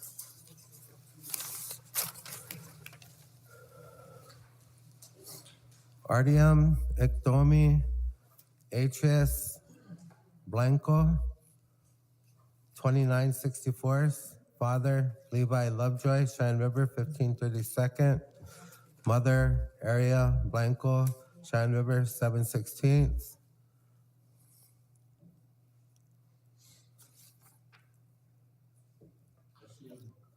Tashia Maka El Bluecoat, father, or 1532nd. Mother Misty Bluecoat, Cheyenne River, 15/16. Faith Mardala Bollinger, 25 over 128. Father Shad Bollinger, non-Indian. Mother Callie Lorenz, Cheyenne River, 25/64. Camden Wade Brewer, 29/64. Mother Fawn Scott, Cheyenne River, 29/32. Adopted father Louis Brewer. Adopted mother Rebecca Kemper. Brooklyn True Marie Carter. Nala True Joy Whitewolf, both 29/32. Father Alan Carter, Cheyenne River, 13/16. Mother Larissa Whitewolf, Cheyenne River, 4/4. Marty Anthony Casillas Bakebird, 9/32. Father Keenan Casillas Bakeberg, Cheyenne River, 1/4. Mother Constance Smith, Cheyenne River, 5/16. Solar Ridge Kavanaugh, 81 over 256. Stetson Kavanaugh, father, Cheyenne River, 23 over 128. Caitlin LaPlante, mother, Cheyenne River, 29/64. Lillian Aves Chavez, 11/32. Father Larry Chavez, non-Indian. Mother Stormy Agnew, Cheyenne River, 11/16. Shiloh Ray Charging Cloud II, 25 over 32. 25/32. Father Shiloh Charging Cloud, Cheyenne River, 7/8. Mother Jayla Taken Alive, Cheyenne River, 11/16. Estella Rose Circle Eagle, 55 over 128. Father Seth Chasing Hawk, Cheyenne River, 1/4. Mother Mackenzie Circle Eagle, Cheyenne River, 39/64. Erlyn Samara Phyllis Collins, 1/8. Father or Mother Augustina Collins, Cheyenne River, 1/4. Zanea Roxanne Collins, 35 over 128. Mother Tashana Collins, Cheyenne River, 35/64. Kenu Scott Curley, 1/4. Kensley Sky Curley, 1/4. Mother Cecile Curley, Cheyenne River, 1/2. Kinsley Ray Levon Dog Eagle, 15/32. Mother Samantha Dog Eagle, Cheyenne River, 15/16. Renley Ray Dupree, 19:30 seconds. Father Dylan Dupree, Cheyenne River, 9/16. Mother Deidre Hall, Cheyenne River, 5/8. Cecilia Brown Dupree, 61 over 128. Father Christopher Dupree, Cheyenne River, 17/32. Mother Francesca Knight, Cheyenne River, 27 over 64. Catalia Ilani Edwards, 7/64. Mother Cadence Edwards, Cheyenne River, 7/32. Jason Austin Lane Farley, Father Jason Farley, Cheyenne River, 11/32. Mother Tracy Dupree, Cheyenne River, 25/32. And the child is 9/16. Kaylin Adeline Farley, 9 over 128. Father Slade Farley, Cheyenne River, 1/32. Mother Jenny Ketterling, Cheyenne River, 7/64. Shelby Cadence Fisher, 43/64. Father Jeremy Fisher, Standing Rock, 1/2. Mother Stevie Charging Eagle, Cheyenne River, 27/32. Simon Gilbert Darrell Frazier, 4th, 91 over 128. Father Simon Frazier, the 3rd.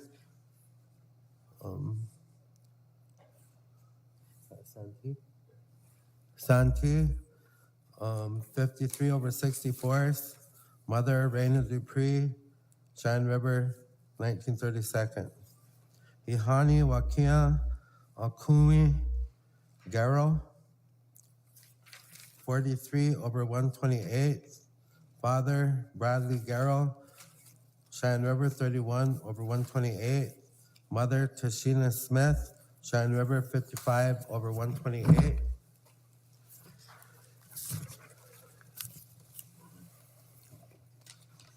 Maisie Love Garrow, 69 over 128. Father Paul Garrow, Cheyenne River, 7/8.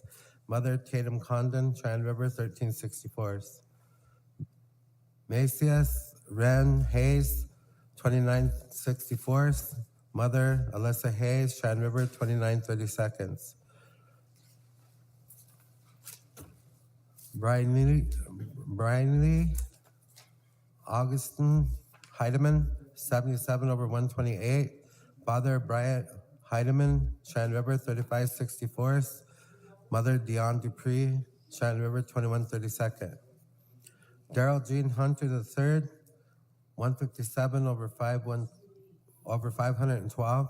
Father Daryl Hunter Jr., Pine Ridge, 71 over 256. Mother Brianna Pierman, Cheyenne River, 43 over 128. Lennox Lewis in the Woods, 15 over 256. Father Riley Knight, Cheyenne River, 43 over 128. Mother Kiana in the Woods, Cheyenne River, 27/32. Lucas Zayat Kilsnight, 79 over 128. Father Previvio Mexican, Cheyenne River, 13/16. Mother Cheyenne Kilsnight, Cheyenne River, 27/64. Huli Shane Lamb, 21 over 128. Father Christopher Lamb, Cheyenne River, 21/64. Mother Cami Mahar, non-Indian. Louis Aaron LaSalle, 75 over 128. Curtis Douglas LaSalle, 75 over 128. Father John LaSalle, Cheyenne River, 9/32. Mother Taylor Shaving, Cheyenne River, 57/64. Hayden Micah Ray LeBeau, 21/64. Mother Kelsey LeBeau, Cheyenne River, 21/32. Kaiser Blaze Lee, 9/32. Mother Dreanne Lee, Cheyenne River, 9/16. Kilani Rose Little Shield, 11/16. Father Randall Little Shield, Cheyenne River, 7/8. Mother Margaret Pepe, Cheyenne River, 1/2. Tiara Lenlin, Little Wounded, 53/128. Mother Roberta Little Wounded, Cheyenne River, 53/64. Alberta Roxanne Lovelet, 43/64. Father Chaske Lovelet, Cheyenne River, 23/32. Mother Misty Bad Warrior, Cheyenne River, 5/8. Vincent Nicolai McConnell, 245/512. Father Vincent McConnell, Fort Peck, 117/56. Mother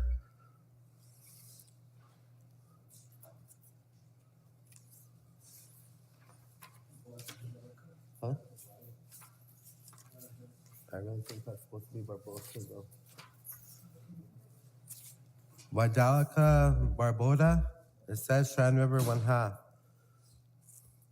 Oakley Roderick Kelly, Mexican, 7/64. Mother Precious Mexican, Cheyenne River, 7/32.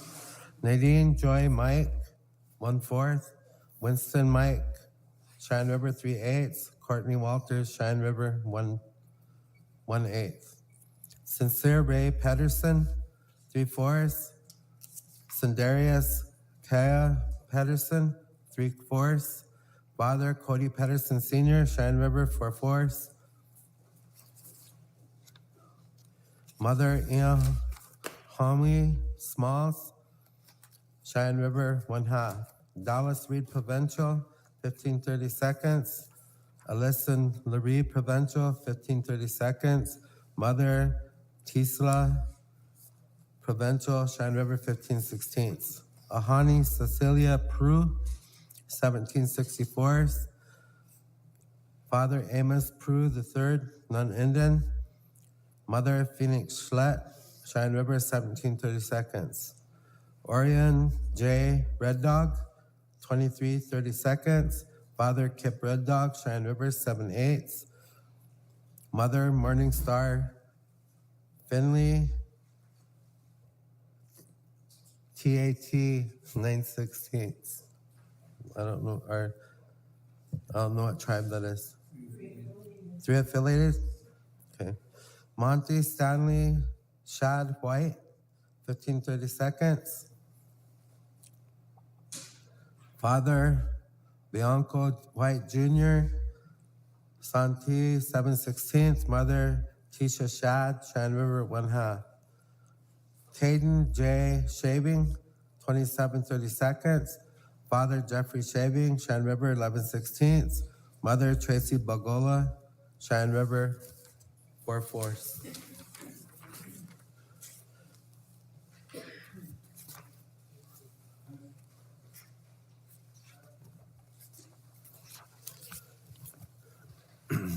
Holt Frank Stamba, 3/32. Father Robert Stamba, non-Indian. Mother Cheyenne Dushno, Cheyenne River, 3/16. Roan Monroe Star, 69/256. Father Court Star, 17/128. Mother Demi Gunville, Cheyenne River, 13/32. Angelica Rosa Torres, 65/128.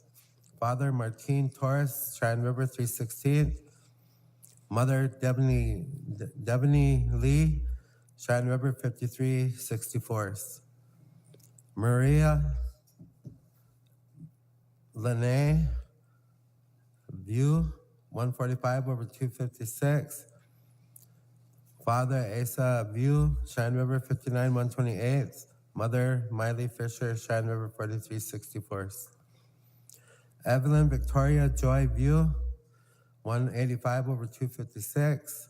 Father Zion View, Cheyenne River, 121/128.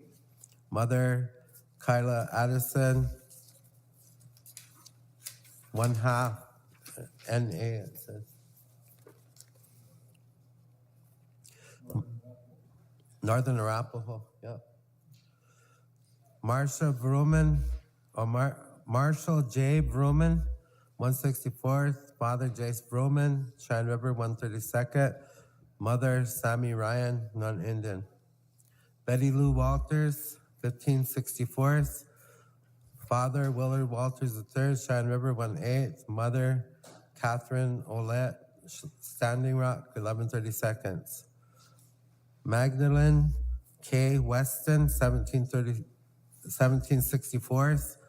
Father Balin Weston II, Cheyenne River, 1732nd. Mother Angel One Feather, non-enrollee.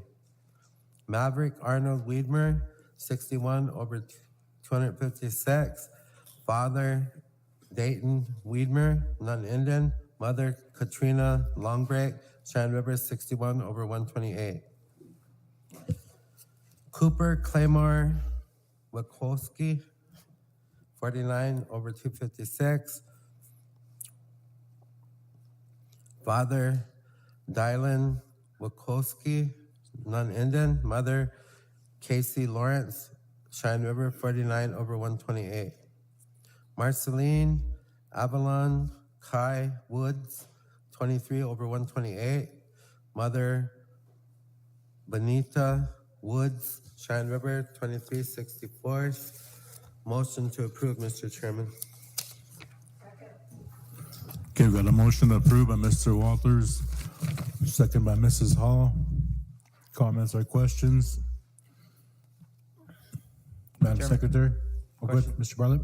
Yeah, Chairman, so after these enrollments pass, where do the members get their enrollment numbers for their applications? There's many on standby, and those enrollment numbers going to be accessible after this action?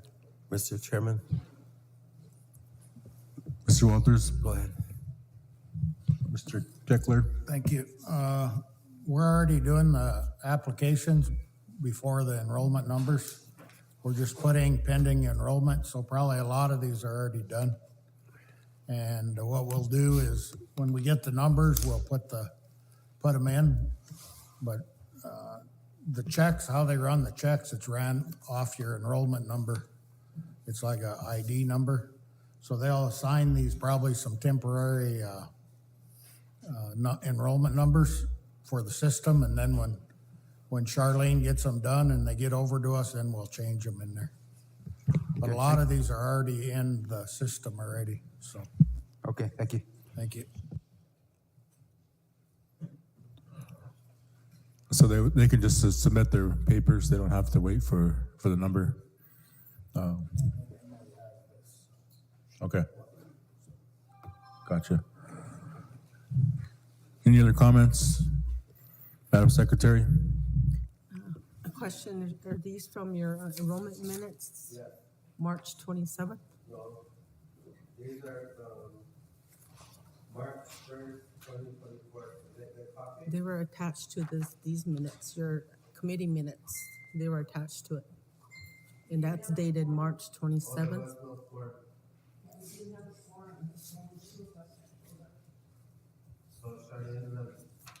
Okay. Okay.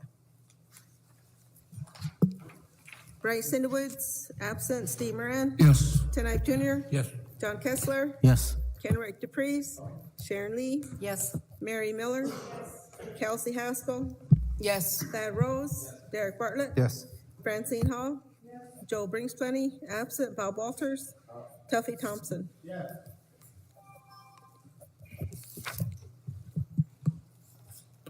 Twelve yes, 0 no, 0 abstain, 2 absent, motion carries. Mr. Walters? These are dated March 1st, 2024. Two-thirds vote list. Koya, Don, Agnew, Chavez, 1132nd. Father Larry Chavez. Non-Indian. Mother Stormy Agnew, Cheyenne River, 11/16, come from the Agnew family. Liliana Dalia Alcaraz, 3 over 256. Father Ricardo Alcaraz Diniz, non-Indian. Mother Stephanie Haas, Cheyenne River, 3 over 128, comes from the Pierman family. Tara Joe Brooks, 1/8. Father Timothy Brooks, Cheyenne River, 1/4, comes from the Claymore family. Mother Linda Metzinger, non-Indian. Justin Michael Capri, 1/16. Father Kurt Capri, non-Indian. Mother Mona Freeman, Cheyenne River, 1/8. Cheyenne River, 1/8. Comes from the Gravel family. Wesley River Cree, 37/64. Father Austin Cree, Turtle Mountain, 63/128. Mother Demi Beautiful Bald Eagle, Cheyenne River, 85/128. Comes from the Beautiful Bald Eagle family. Kathy Jean Curry, 9/64. Father Arthur Gutler, non-Indian. Mother Pamela Dupree, Cheyenne River, 9/32. Comes from the Dupree family. Adopted father Dale Correa. Adopted mother Marion Harrison. Julian Guadalupe Garcia Lovejoy, 3/32. Gabriela Hope Garcia Lovejoy, 3/32. Brianna Grace Lovejoy, 3/32. Father Oscar Garcia Galaviz, non-Indian. Mother Hannah Lovejoy, Cheyenne River, 3/16, come from the Lovejoy family. Samia Rain Hawk, 103/128. Father Ian Hawk Sr., Cheyenne River, 7/8, comes from the Bad Warrior family. Mother Morgan LeBeau, Cheyenne River, 47/64, comes from the LeBeau family. Jaden Marius Martinez, 3/16. Father Jacob Martinez Jr., non-Indian. Mother Jacqueline Traversy, comes from the Ray family, Cheyenne River, 3/8. James Collins Trevelyan, 1/16. Father William Trevelyan, non-Indian. Mother Orpha Collins, Cheyenne River, 1/8, comes from the Brown family. Laura Ann Wald, 3/32. Father Elmer Wald, Cheyenne River, 3/16, comes from the Landreau family. Mother Irene Joyce, non-Indian. Motion to approve. We got a motion to approve by Mr. Walters. Second by Ms. Lee. Comments or questions? Madam Secretary? Bryce Woods, absent. Excuse me. Absent. Steve Moran. Yes. Yes. Yes. Yes. Mary Miller? Yes. Kelsey Maxwell? Yes. Yes. Yes. Francine Hall? Yes. Joe Rigsby? Absent. Bob Walters? Oh, Duffy Johnson? Yes.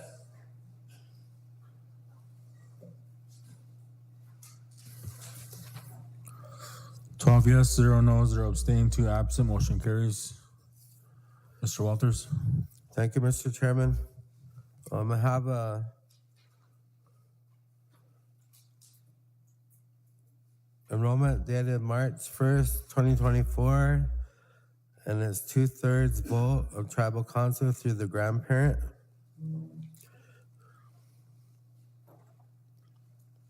Yeah. Ryder Wade Messelheiser, 15/128. Father Stephen Messelheiser, non-Indian. Mother Nicole Roach, non-enrolled. The grandfather that the child is being enrolled in under, Stephen Roach, Cheyenne River, 15/32. Melissa Christine Moore, 1/8. Father Mark Moore, not enrolled. Mother Kathleen Kent, non-Indian. Grandmother Judy Earring, Cheyenne River, 1/2. Motion to approve. We got a motion to approve by Mr. Walters. Is there a second? Second by Mr. Rose. Comments or questions? Madam Secretary? Bryce Cinderwoods, absent. Steve Moran. Yes. Ken Ive Jr. Yes. John Kessler, Yes. Kenrick Dupreez, Sharon Lee, Yes. Mary Miller, Kelsey Haskell, Yes. Thad Rose, Yes. Derek Bartlett, Yes. Francine Hall, Joe Brinkspani, absent. Bob Walters, Tuffy Thompson.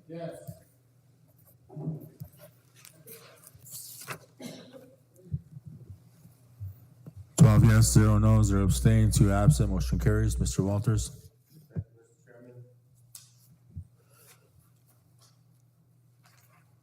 This enrollment is dated March 8, 2024. It's a majority vote. Tribal Council, Amelia Mildred Chasing Hawk, 2132nd. Father, Robin Chasing Hawk, Cheyenne River, 1316th. Mother, Emma Eaglebear, Rosebud, 1/2.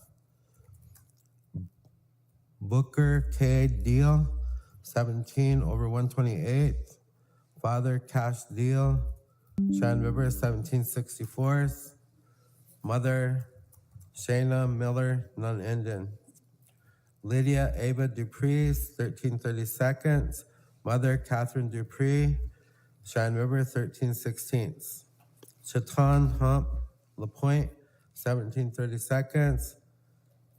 Ihambo LaPointe, 1732nd. Father, Eric LaPointe, Rosebud, 1532nd. Mother, Uncle Scott, seconds. Kazan Crash Long, 5/16. Father, Jace Long, Cheyenne River, 2364th. Mother, Charlie Witt, Rosebud, 1764th.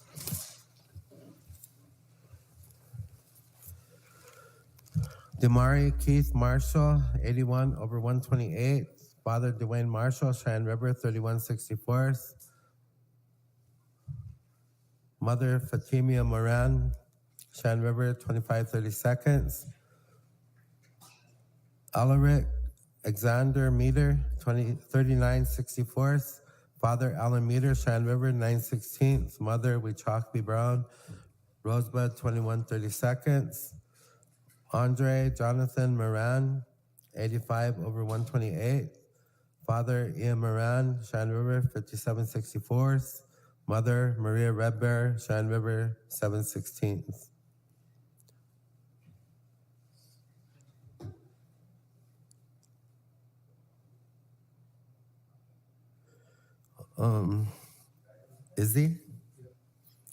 Izzy, huh?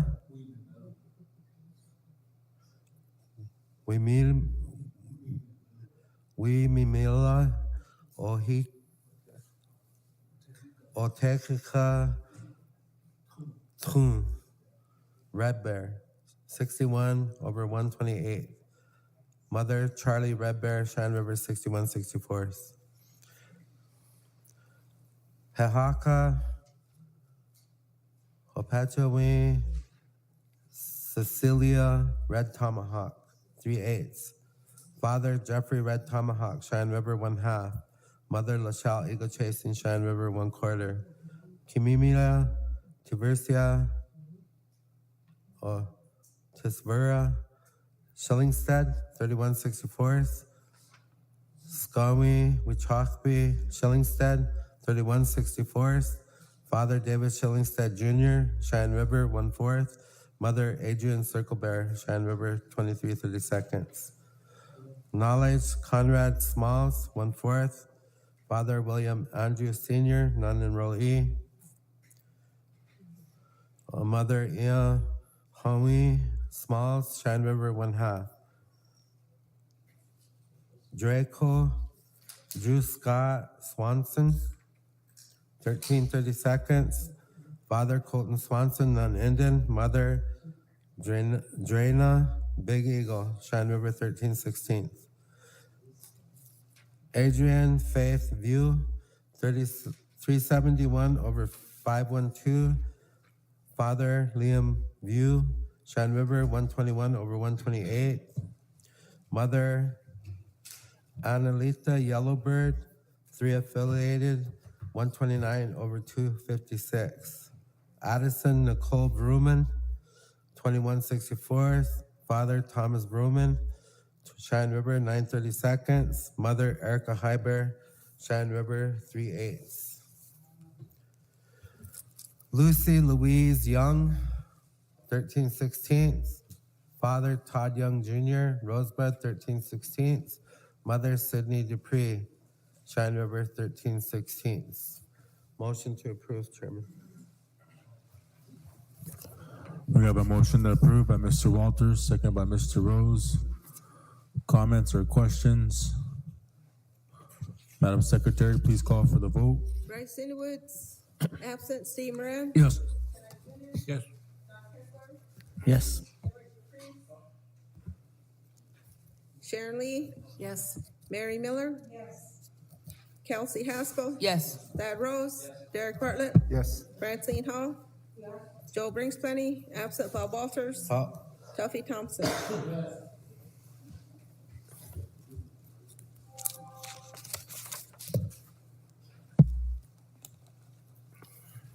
12 yes, 0 no, 0 abstain, 2 absent. Motion carries. Mr. Walters. Thank you, Mr. Chairman. This one's dated March 8, 2024. It's 2/3 vote. Nora J. Brittian, 11 over 256. Father Jacob Britton, non-Indian. Mother Lindsay Mann, Cheyenne River, 11 over 128. Comes from the Dolphus family. Alandria Indica Davis, 530 seconds. Father Orlando Davis, Cheyenne River, 5/16, comes from the Gray Bear family. Mother Lorraine Walker, non-Indian. Haven Koa James Hinosa, 127 over 256. Father Nico Hinosa, Cheyenne River, Crow Creek, 1/4. Mother Kyra Minor, Cheyenne River, 95 over 128, comes from the Minor family. Tristan Anthony Hubbard, 3/32. Father Dwayne Hubbard, Cheyenne River, 3/16, comes from the Fielder family. Mother Alicia Johnson, non-Indian. Rosalind Myrie Denise LaPlante, 2564. Father Lauren LaPlante Jr., Cheyenne River, 25/32, comes from the LaPlante family. Mother Cheyenne Sitting Crow, non-enrollee.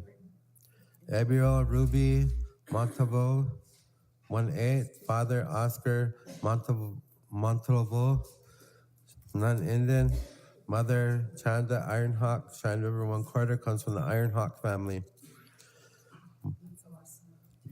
Daniel Henry Moran Jr., 2964. Mother Rihanna Moran, Cheyenne River, 29/32, comes from the Moran family. Posian James Dakota Schmidt, 2364. Father James Schmidt, non-Indian. Mother Whitney Crowfeather, Cheyenne River, 23/32, comes from the Larrabee family. Wiaka Jean Swan, 43 over 128. Father Robert Swan, Cheyenne River, 2764, comes from the Swan family. Mother Jara Decker, Rosebud, 1/4. Lucas Fan Thurat, 5 over 128. Father Drew Thurat, non-Indian. Mother Brianna Cruz, Cheyenne River, 564, comes from the Kensler family. Jaden Kale Vance Velez, 1/8. Father Billy Velez, non-Indian. Mother Renia Blamney, Cheyenne River, 1/4, comes from the White Feather family. Motion to approve, Chairman. We got a motion by Mr. Walters, second by Ms. Lee.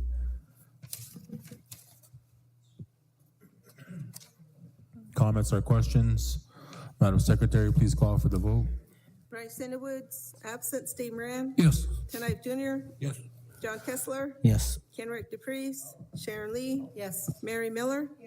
Kelsey Haskell. Yes. Thad Rose. Yes. Derek Bartlett. Yes. Francine Hall.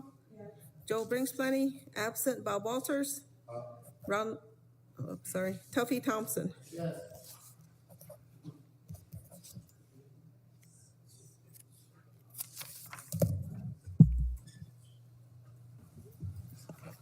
Twelve yes, 0 no, 0 abstain, 2 absent, motion carries. Thank you, Mr. Chairman. This is a 2/3 vote under grandparent. Bryden Don Antonio Barrios, 164th. Father Cordelio Barrios, non-Indian. Mother Chandler Brown, non-enrollee. The grandfather is Dwayne Brown, Cheyenne River, 116th. Motion. Okay, we got a motion by Mr. Walters. Is there a second? Second by Ms. Lee. Comments or questions? This is through the grandparent. Need 2/3 vote for approval. Madam Secretary.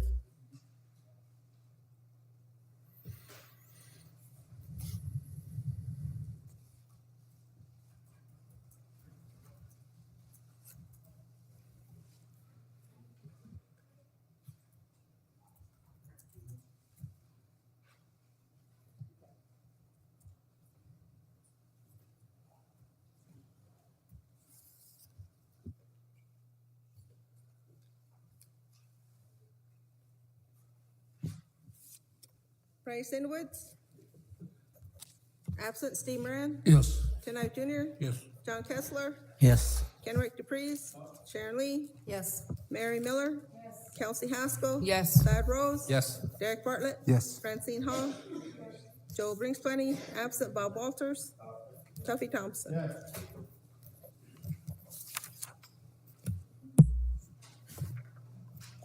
12 yes, 0 no, 0 abstain, 2 absent, motion carries. Mr. Walters. Thank you, Mr. Chairman. This is another grandparent, 2/3 vote. Hannah Rose Marie Gibson, 116th. Father Jeremiah Gibson, non-Indian. Mother Michelle Carlin, non-enrollee. Grandfather Doug Carlin, non-enrollee. Great-grandfather Douglas Carlin, Cheyenne River, 1/2. Motion to approve. We got a motion approved by Mr. Walters. Is there a second?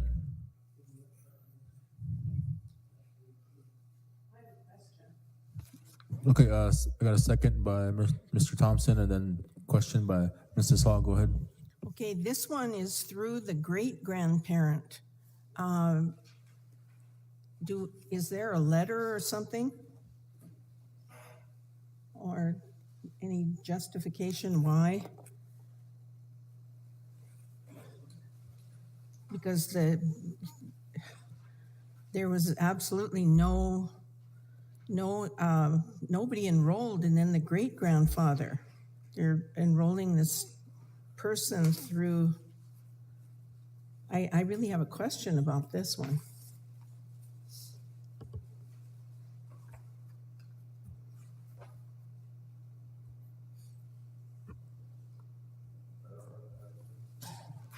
So, thank you. Any other comments? Madam Secretary.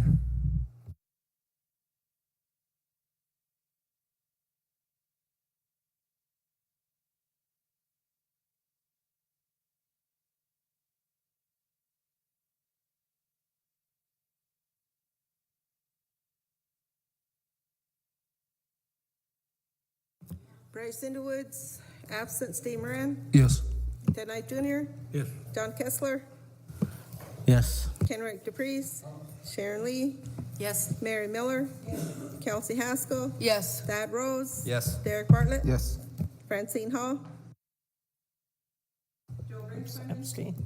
Absent. Bob Walters.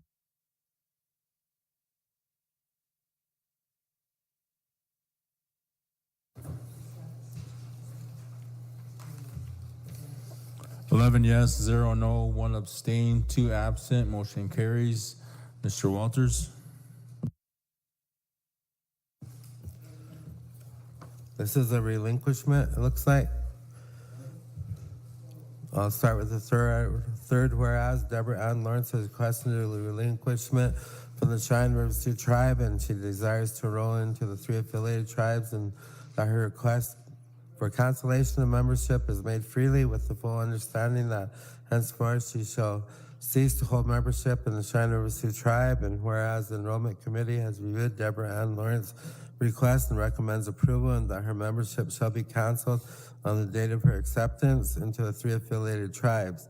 Now therefore it be resolved that the Cheyenne River Sioux Tribal Council hereby approves the request of Deborah Ann Lawrence, and that this cancellation of membership is made with the fully understanding that henceforth she shall cease to hold membership in the Cheyenne River Sioux tribe, and that she shall no longer be eligible for benefits of the tribal membership. And be it finally resolved that the 3 affiliated tribes enrollment office shall notify the Cheyenne River Sioux Tribe Enrollment Office, Eagle Butte, South Dakota, 57625 of acceptance into the 3 affiliated tribes prior to being stricken from the rolls. Motion to approve, Chairman. We got a motion approved by Mr. Walters. Is there a second? Second by Mr. Kessler. Comments or questions on the resolution? Madam Secretary, please call for the vote. Bryce Underwoods, absent. Steve Moran. Yes. Yes. John Kessler. Yes. Henry Dupree. Sharon Lee. Yes. Mary Miller. Yes. Kelsey Haskell. Yes. Brad Rose. Yes. Derek Bartlett. Absent. Francine Hall. Yes. Joe Brinkman. Absent. Bob Walters. Duffy Thompson. Yes.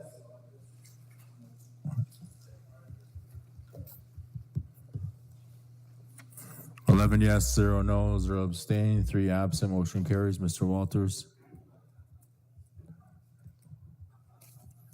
Thank you, Mr. Chairman. This is another relinquishment, whereas David Dean Lawrence is requesting a relinquishment from the Cheyenne River Sioux tribe, and he desires to enroll in the 3 affiliated tribes, and that his request of cancellation of membership is made freely with the full understanding that henceforth he shall cease to hold membership in the Cheyenne River Sioux tribe. And whereas the enrollment committee has reviewed David Dean Lawrence's request and recommends approval that his membership shall be canceled on the date of his acceptance into the 3 affiliated tribes, and therefore it be resolved that Cheyenne River Sioux Tribal Council hereby approves the request of David Dean Lawrence, and that this cancellation of membership is made with the full understanding that henceforth he shall cease to hold membership in the Cheyenne River Sioux tribe, and that he shall no longer be eligible for the benefits of the tribal membership. And be it finally resolved that the 3 affiliated tribe enrollment office shall notify the Cheyenne River Sioux Tribe Enrollment Office, Eagle Butte, South Dakota, 57625 of acceptance into the 3 affiliated tribes prior to be stricken from the rolls. Motion to approve, Mr. Chairman. Okay, we got a motion to approve by Mr. Walters, second by Ms. Lee, to approve the resolution. Comments or questions? Madam Secretary, please call for the vote. Bryce Underwoods, absent. Steve Moran. Yes. Tenai Junior. Yes. John Kessler. Yes. Kenrick Dupree. Sharon Lee. Yes. Mary Miller. Yes. Kelsey Haskell. Yes. Brad Rose. Yes. Derek Bartlett. Absent. Francine Hall. Yes. Joe Brinkman. Absent. Bob Walters. Tuffy Thompson.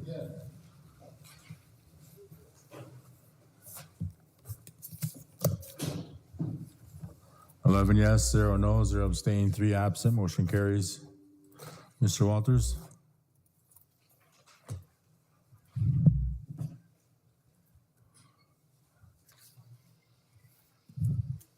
Thank you, Mr. Chairman.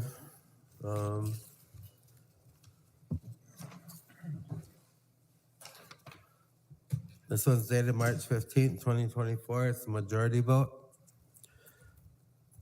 Emily Alla Jane Casillas Bakeberg, 1/4. Father Trenton Casillas Bakeberg, Cheyenne River, 1/4. Mother Leona Duchino, Cheyenne River, 1/4. Holly Bell Duchino, 95/128. Father Stratton Duchino, Cheyenne River, 1732nd. Mother Brianna Ironhawk, Cheyenne River, 6164.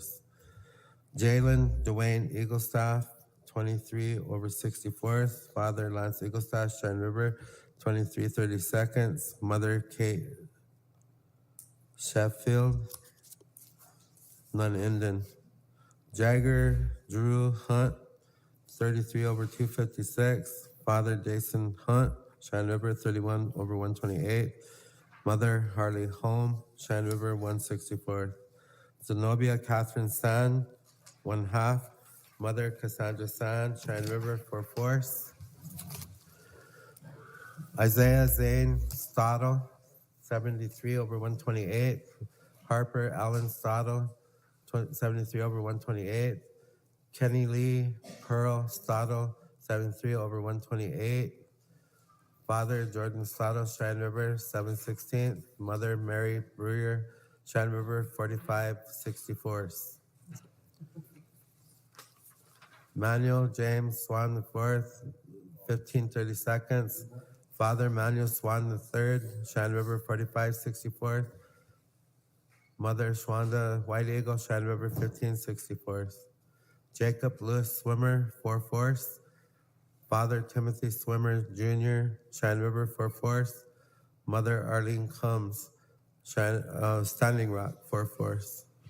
Stetson Washake Washburn, 157 over 256. Father Zathan Washburn, Cheyenne River, 61 over 128. Mother Winter Poorman, Cheyenne River, 3/4. Motion to approve. We got a motion approved by Mr. Walters, second by Mr. Rose. Comments or questions? Madam Secretary, please call for the vote. Bryce Woods, absent. Steve Moran. Yes. Tonight Junior. Yes. John Kessler. Yes. Eric DeFreeze. Sharon Lee. Yes. Mary Miller. Yes. Kelsey Haskell. Yes. Zach Rose. Yes. Derek Bartlett. Absent Francine Hall. Yes. Joe Grigsby. Absent Bob Walters. Duffy Thompson. Yes.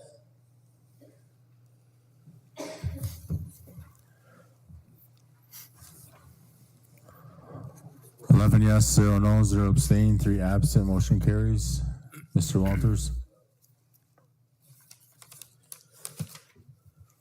This one is dated March 15th, 2024, 2/3 vote. Natalie Danielle Cordova, 11 32nds. Father Daniel Cordova, non-Indian. Mother Christina Jargu, Cheyenne River, 11/16, come from the Low Dog family. Robert Russell Greaves II, 9/64. LaLouis Oren Greaves, 9/64. Father Robert Greaves, Cheyenne River, 9/32, comes from the Greaves family. Mother Lindsay Longweth, non-enrollee. Daniel Martin Larson, 1/16. Father Marty Larson, non-Indian. Mother Deborah Powell, Cheyenne River, 1/8, comes from the Powell family. Terria Ashley Washington, 1/8. Father Marcus Washington, non-Indian. Mother Michelle Walker, Cheyenne River, 1/4, comes from the Horseshoe family. Patrick Eugene White, 9 over 128. Father Jeremy White, Cheyenne River, 9/64, comes from the Minor family. Mother Alexandra Chase, non-Indian. Motion to approve, Chairman. Motion approved by Mr. Walters. Is there a second? Second by Mr. Kessler. Comments, questions? Madam Secretary, please call for the vote. Mr. Kessler?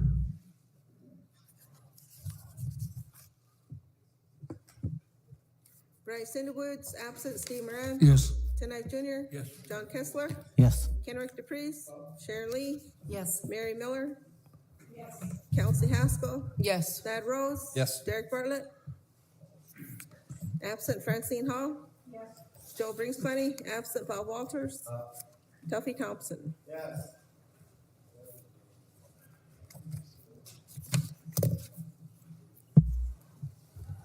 Eleven yes, 0 no, 0 abstain, 3 absent, motion carries. Mr. Walters?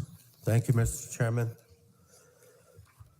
This is a relinquishment, looks like. So whereas Deidre Al Leaf is requesting a relinquishment from the Cheyenne River Sioux Tribe, and whereas she desires to enroll into the Standing Rock Sioux Tribe, and that her request for cancellation of membership is made freely with the full understanding that henceforth she shall cease to hold membership in the Cheyenne River Sioux Tribe. And whereas the Enrollment Committee has reviewed Deidre Al Leaf's request and recommends approval, that her membership shall be canceled on the date of her acceptance into the Standing Rock Sioux Tribe. Now therefore it be resolved that the Cheyenne River Sioux Tribal Council has hereby approved the request of Deidre Al Leaf, and that this cancellation of membership is made with the full understanding that henceforth she shall cease to hold membership in the Cheyenne River Sioux Tribe, and that she shall no longer be eligible for benefits of the tribal membership. And be it finally resolved that the Standing Rock Sioux Tribe Enrollment Office shall notify the Cheyenne River Sioux Tribal Enrollment Office, Igabute, South Dakota 57625 to acceptance into the Standing Rock Sioux Tribe prior to being stricken from the rolls. Motion to approve, Mr. Chairman. Got a motion approved by Mr. Walters, second by Ms. Lee. Comments or questions on the action? Madam Secretary, please call for the vote. Bryce Underwoods, absent Steve Moran. Yes. Tenight Junior. Yes. John Kessler. Yes. Kenrick DePreez. Sharon Lee. Yes. Mary Miller. Kelsey Haskell. Yes. Thad Rose. Yes. Derek Bartlett. Absent Francine Hall. Joe Brinksplenny. Absent Bob Walters. Tuffy Thompson.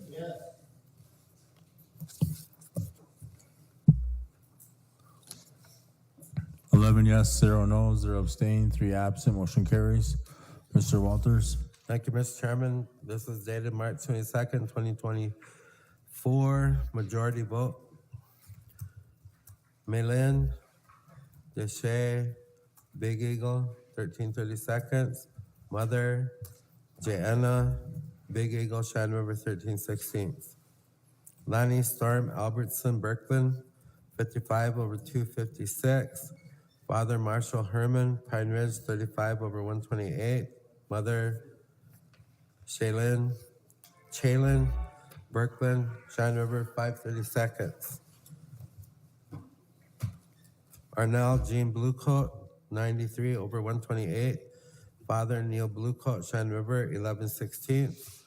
Mother Raina Moran, Cheyenne River, 4964. Creed Ridge Brewer, 55 over 128. Father Lonnie Brewer, Pine Ridge, 1364. Mother Brittany Knife, Cheyenne River, 2132.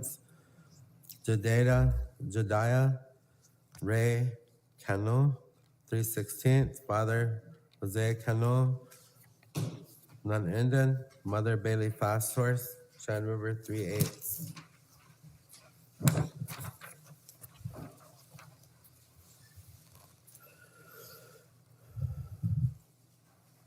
Morning Star Hope Davila Hernandez, 1/4. Father Israel Hernandez, Cheyenne River, 1/2. Mother Amber Davila, Nunenden.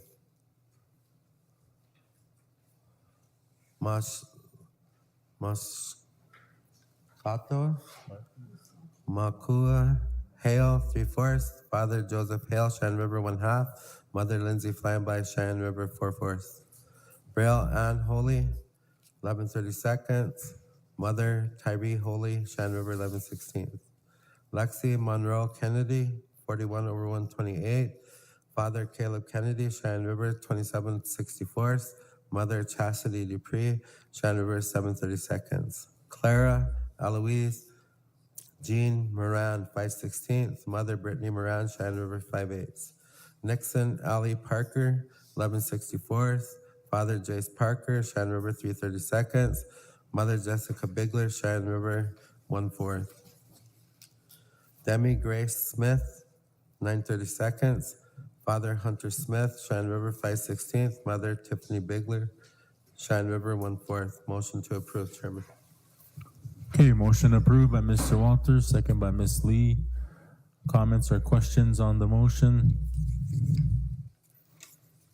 Looks like this one is a majority vote. Madam Secretary, please call for the vote. Bryson Woods, absent Steve Moran. Yes. Tim Wright Jr. Yes. John Kessler. Yes. Henry Dupree. Sharon Lee. Yes. Mary Miller. Yes. Kelsey Haskell. Yes. Zach Rose. Yes. Derek Bartlett. Absent Francine Hall. Yes. Joe Bridgewater. Absent Bob Walters. Tuffy Thompson. Yes.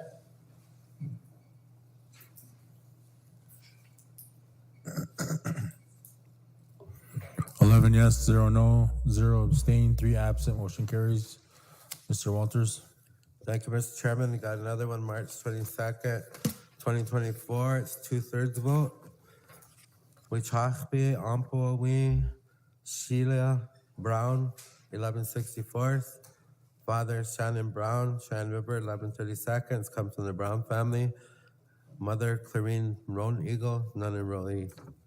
Luella Machbia Corbin, 95 over 256. Father Lance Corbin, none Indian. Mother Sally LaPlante, Cheyenne River, 95 over 128. Comes from the LaPlante family.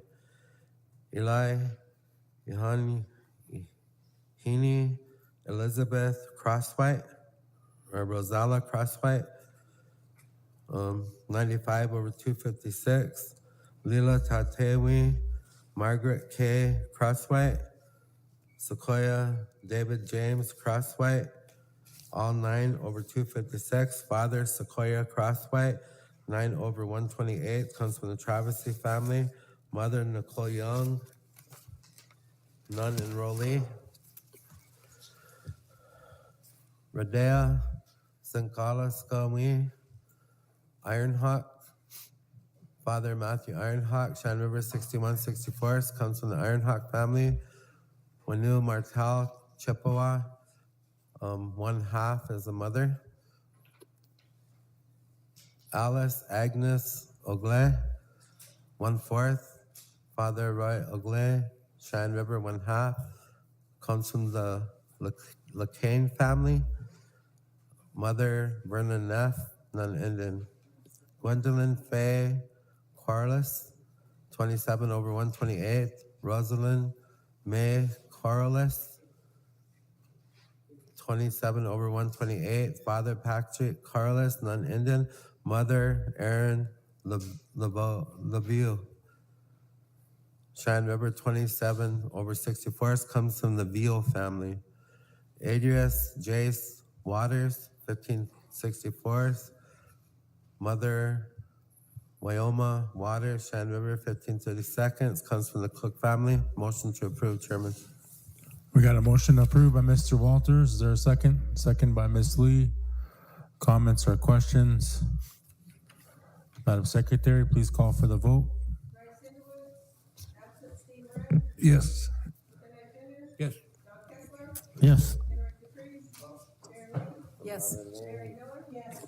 Kelsey Haskell. Yes. Zach Rose. Yes. Derek Bartlett. Absent Francine Hall. Yes. Joe Bridgewater. Absent Bob Walters. Tuffy Thompson. Yes.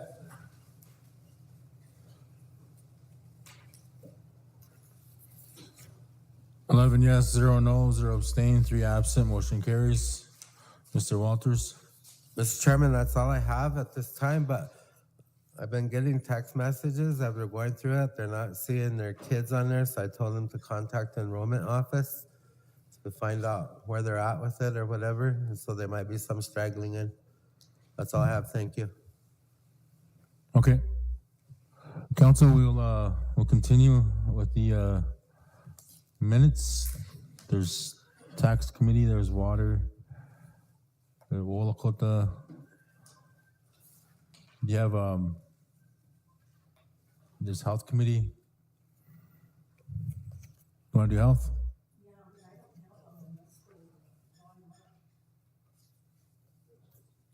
Are there new ones? Let's take 5 minutes.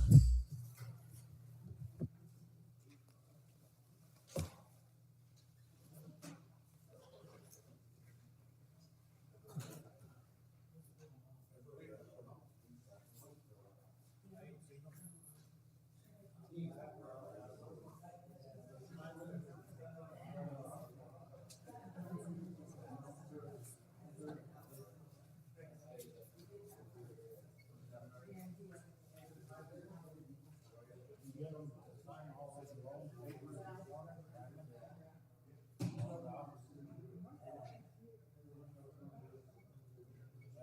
I signed them this morning.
Council will get started again.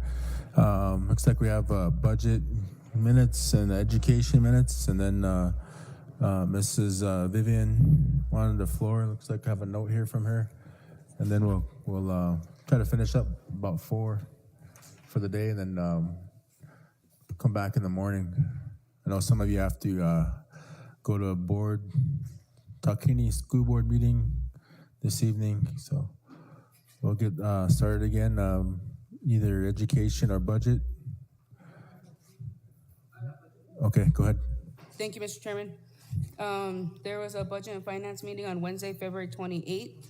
Members present were myself, Mr. Kessler, Mr. Knife, Mr. Bringsplenty, Mr. Rose, Mr. Dupreez, Ms. Lee, Mr. Moran, Mrs. Whitebull, Mr. Russo, Ms. Hall, and Mr. Bartlett.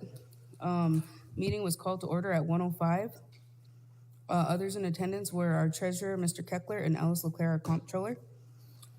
Our first motion was made by Council Representative Mary Miller, seconded by Council Representative Francine Hall to approve assisting RC with legal representation in the amount of $10,000 for court assistance fees directly to the vendor, pending documentation, and for this to come out of the on-staff attorney budget.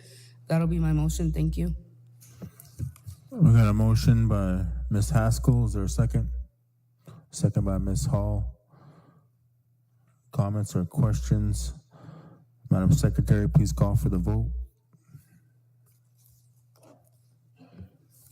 Bryce Underwoods, absent. Steve Moran. Yes. Ted Knife Jr. Yes. John Kessler. Yes. Kenrick Dupreez. Sharon Lee. Yes. Mary Miller. Yes. Kelsey Haskell. Yes. Thad Rose. Yes. Derek Bartlett, absent. Francine Hall. Joe Bringsplenty, absent. Bob Walters. Tuffy Thompson. Yes.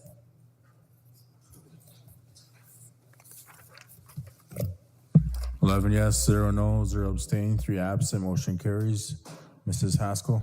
Thank you, Mr. Chairman. Due to the timing of this, I'd like to skip to page number 3 and start at the horsemanship program. A lot of this stuff has been handled in-house. The motion was made by Council Representative John Kessler, seconded by Council Representative Sharon Lee, to refer the horsemanship program's request to the 2025 fiscal year budget hearing. There was 10 for, 0 opposed. That'll be my motion. Thank you, Mr. Chairman. Okay, we got a motion by Ms. Haskell. Is there a second?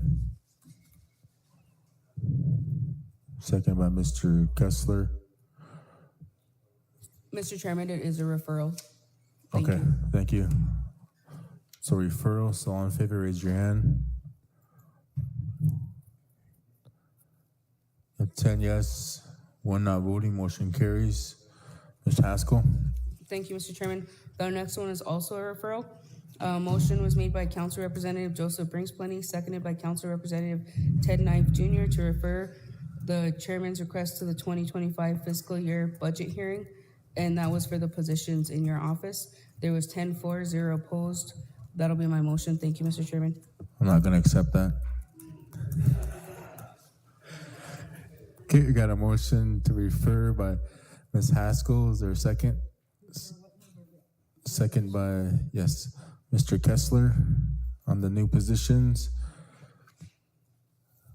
All in favor, raise your hand. 11 yes, 0 no, motion carries. Ms. Haskell.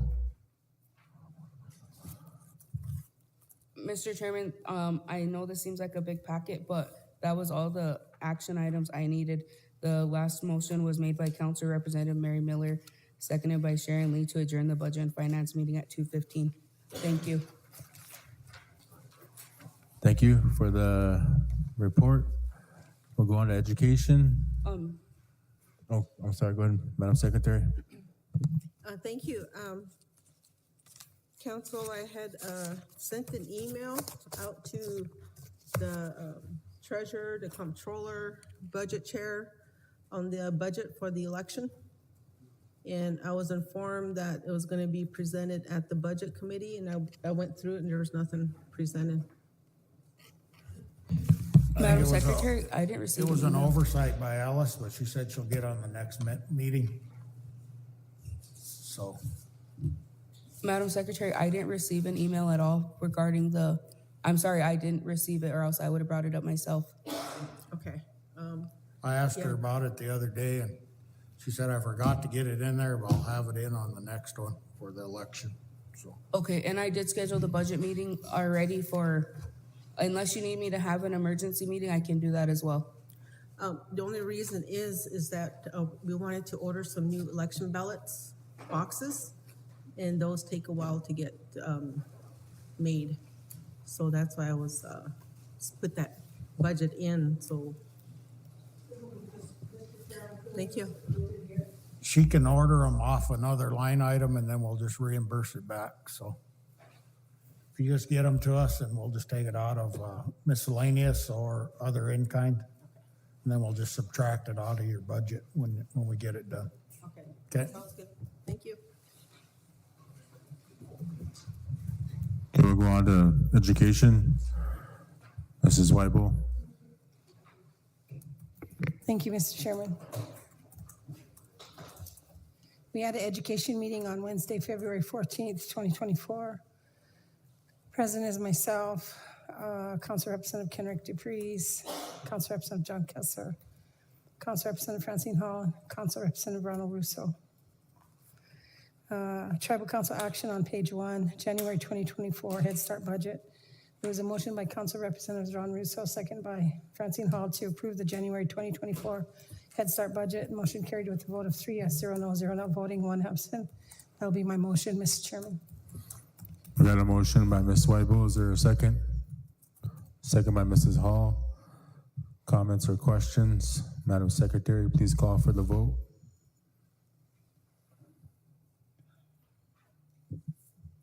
Bryce Underwoods, absent. Steve Moran. Yes.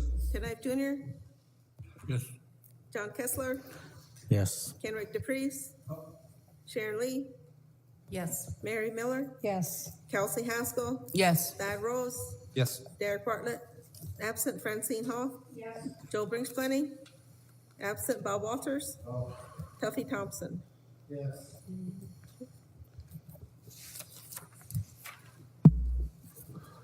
11 yes, 0 no, 0 abstain, 3 absent. Motion carries. Thank you, Mrs. Mr. Chairman. Weibel, good. Thank you, Mr. Chairman, Tribal Council. There was a motion by Council Representatives Ron Russo, second by Francine Hall, to have the Head Start Director and the Education Director do a wage study for the Head Start staff and bring it to the next education meeting. Motion carried with a vote of 4 yes, 0 no, and 0 not voting.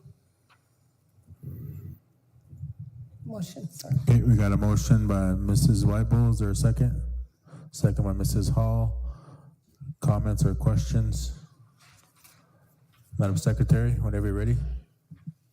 Bryce Underwoods, absent. Steve Moran. Yes. Ken Knife Jr. Yes. John Kessler. Yes.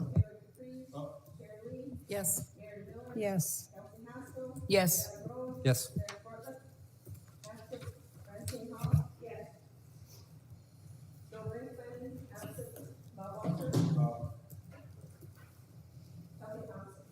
Yes.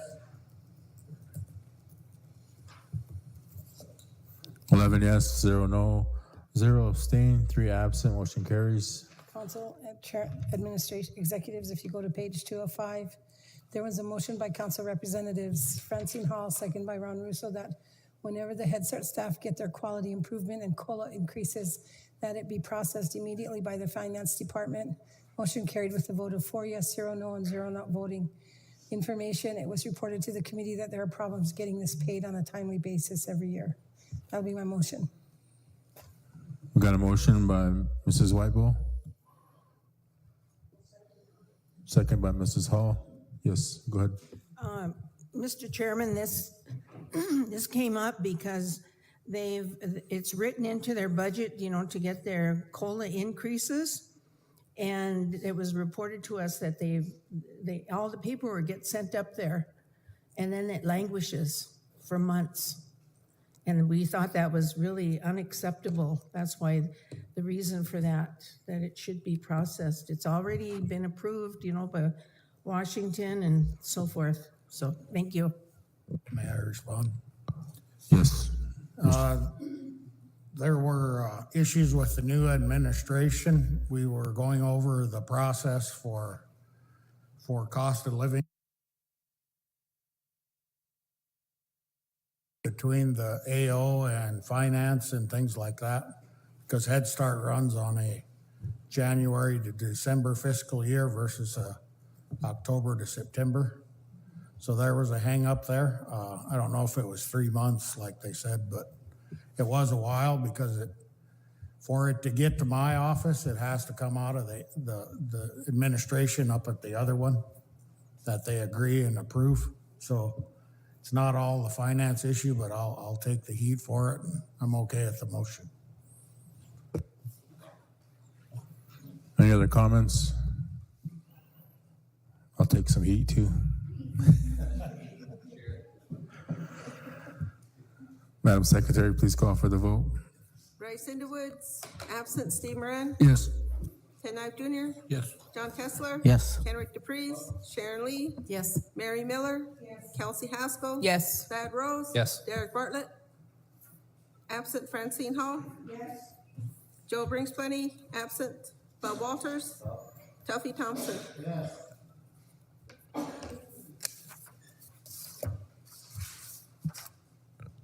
11 yes, 0 no, 0 abstain, 3 absent, motion carries.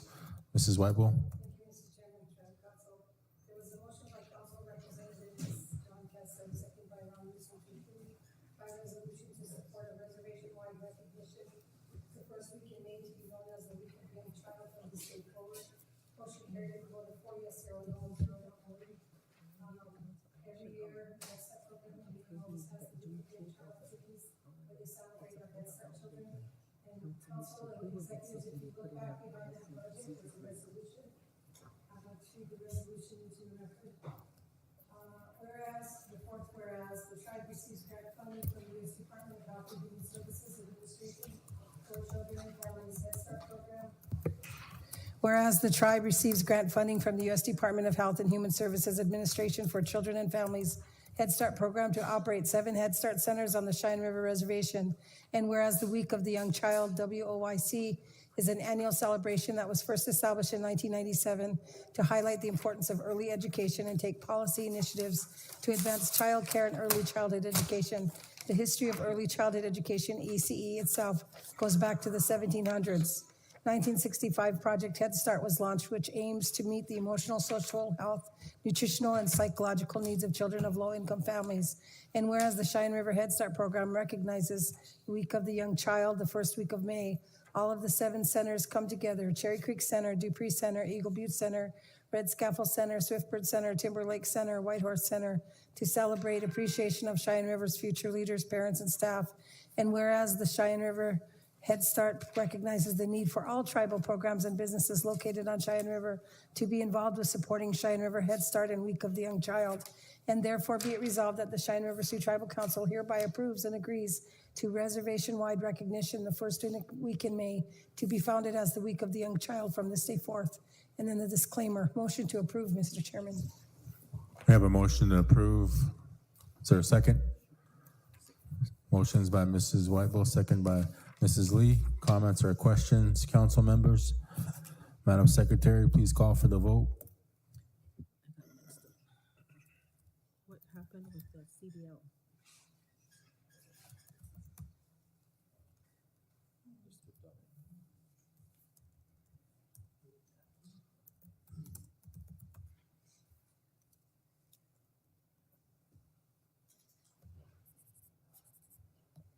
Who seconded?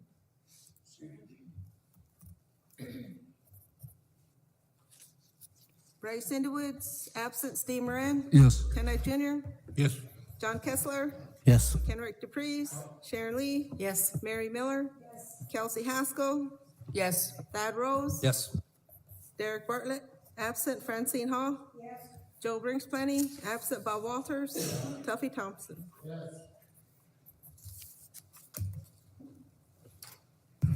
11 yes, 0 no, 0 abstain, 3 absent, motion carries. Mrs. Whiteville? If you go to the page 4 or 5, there's a backpack program. There was a motion, if you go to page 4 or 5, the tribal council action, the next one is a Ms. backpack. Whiteville? page 2, that CDL, did you need a council action on that, or? It's right above the young child, what you just read. I do. Thank you so much. Motion by Council Representatives John Kessler, second by Francine Hall, to refer to the Terrell Commission for or for the Terrell program to get a CDL class started right away. Motion carried with a vote of 4 yes, 0 no, and 0 not voting. That'll be my motion, Mr. Chairman. Okay, we got a motion by Mrs. Weibel as a referral. What do you think, committee? I think there's been referrals before, and I don't think anything's been done with that CDL, has there? Huh? Why is it in education? I'll tell you if I get a second, otherwise there's no reason to discuss it. Okay. Second by Mr. Kessler. Okay, here's the information. It was reported to the committee that there's a shortage of bus drivers for Head Start with CDL certification, and that the salary is lower for Head Start bus drivers. They're having a problem getting hired licensed CDL, which is a requirement now through HHS. So you can't just pick up anybody and then have them get their CDL later. They're required now to have a CDL, and they're not getting people applying for the jobs. People who are applying don't have CDLs, so they want to provide training, have the Terrell program provide CDL training so they can certify them and they can hire them.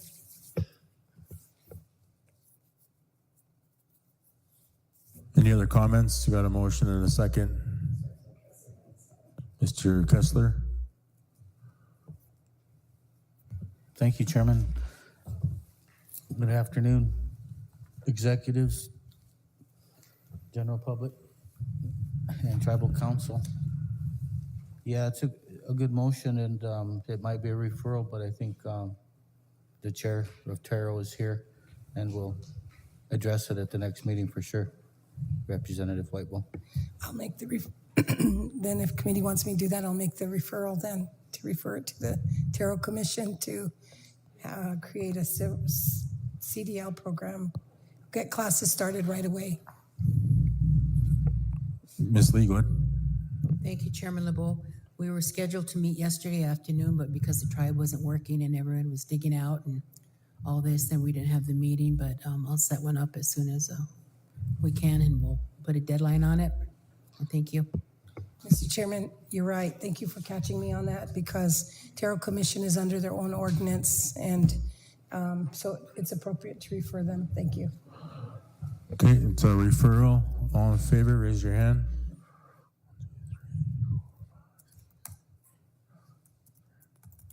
Got 10 yes, 1 not voting, motion carries.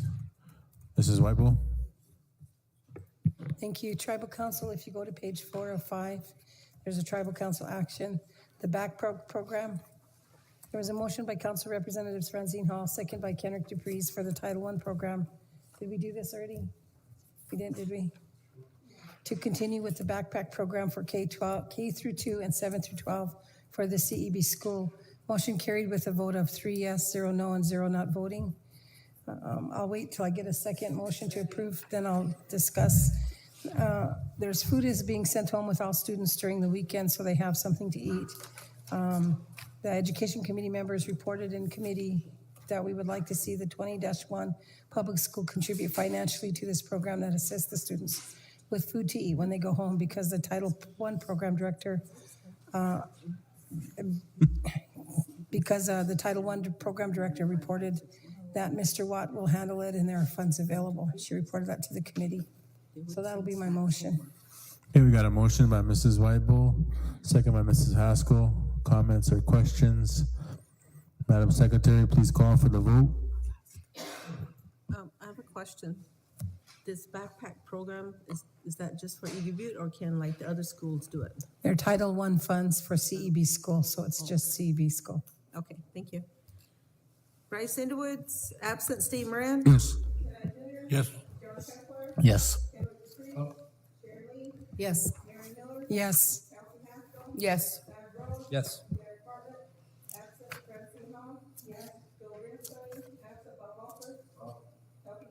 Yes.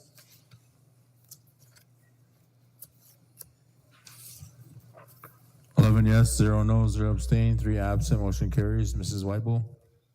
Thank you. The next motion, council, is on the last page of the education minutes. It would be page 505. The Black Hills State University Center for Indian Studies Lakota Omnichie request. Did I get that correct, or is that the wrong pronunciation? I'm really practicing my Lakota at home with my husband, so if I make a mistake, please forgive me. Okay. So there was a motion by Council Representatives Francine Hall, second by Kenrick DePriest, to refer to the Budget and Finance Committee the request of the Black Hills State University Center for Indian Studies Lakota Omnichie donation for their powwow. Motion carried with a vote of 3 yes, 0 no, and 0 not voting. The Lakota Omnichie Student Organization is asking for assistance of $1,000 for their annual powwow that will be held on April 13, 2024. Mr. Chairman, I believe we referred it to the Budget and Finance Committee. I don't know if they'll have time to meet by April and get it presented to council, but anyway, that's on my motion, is to refer it. We got a motion by Mrs. Weibel, second by Mrs. Hall, to refer. All in favor, raise your hand. 11 yes, 0 no. Motion carries. Mrs. Weibel.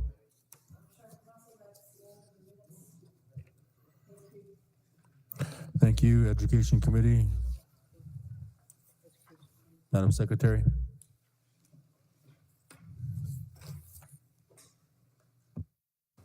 Thank you, Chairman. I know we're probably winding down on winter, but it seems like every winter or fall, I'll bring up the issue of busing the kids in Dupree. Is there, like the Education Committee can bring up and have the Education Agency Director meet with the school in Dupree and see if they can get a bus ready for the winter? Instead of last minute, I bring it up here, and I think those kids in Dupree deserve a bus, in-town bus like Iggy Butte does. Thank you.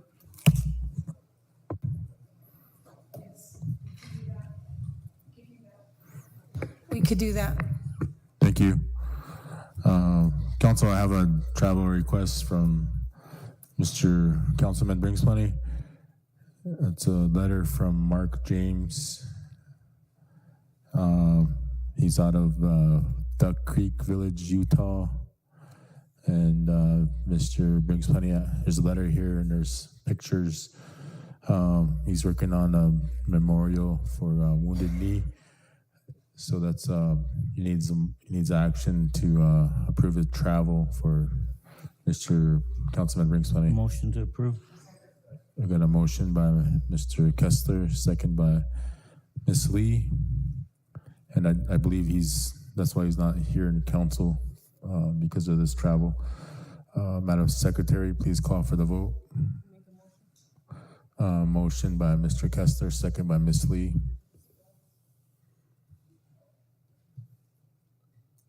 Duck Creek Village, Utah.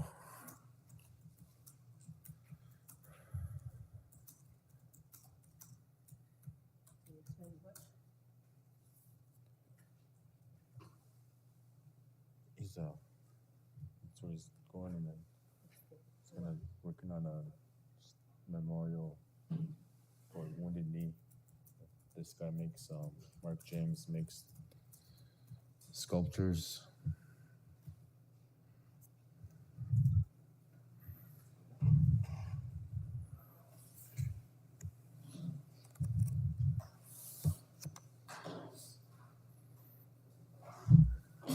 Whenever you're ready, Madam Secretary.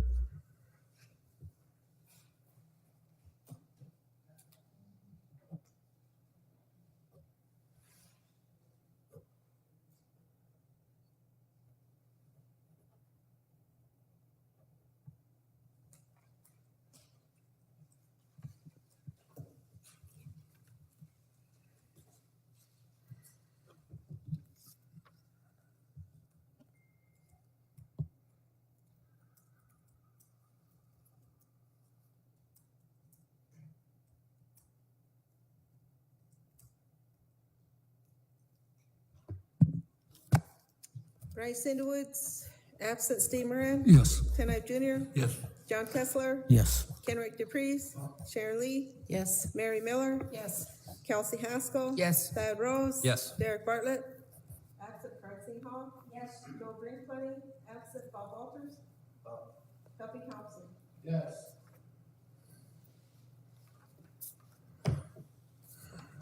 11 yes, 0 no, 0 abstain, 3 absent. Motion carries. Council, next I have Mrs. Hayok. She wanted the floor. And then we'll recess after Vivian.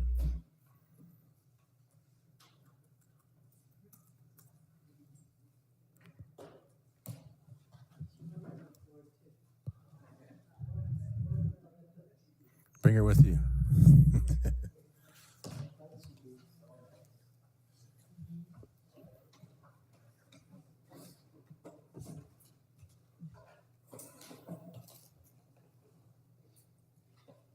Turn it on.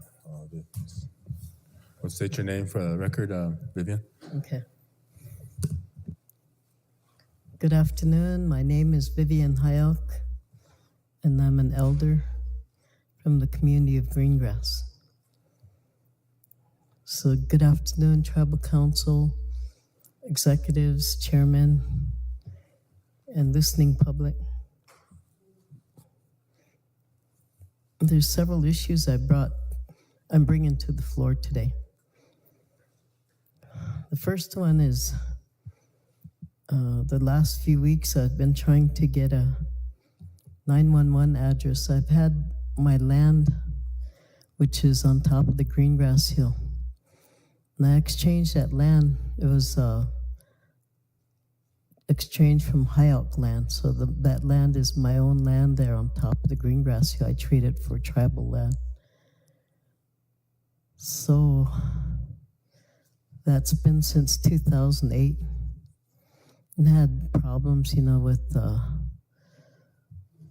the rancher who used to run it, but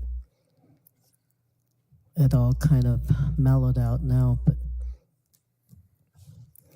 I was trying to get a 911 address for that area, and was given a runaround by the 911 office.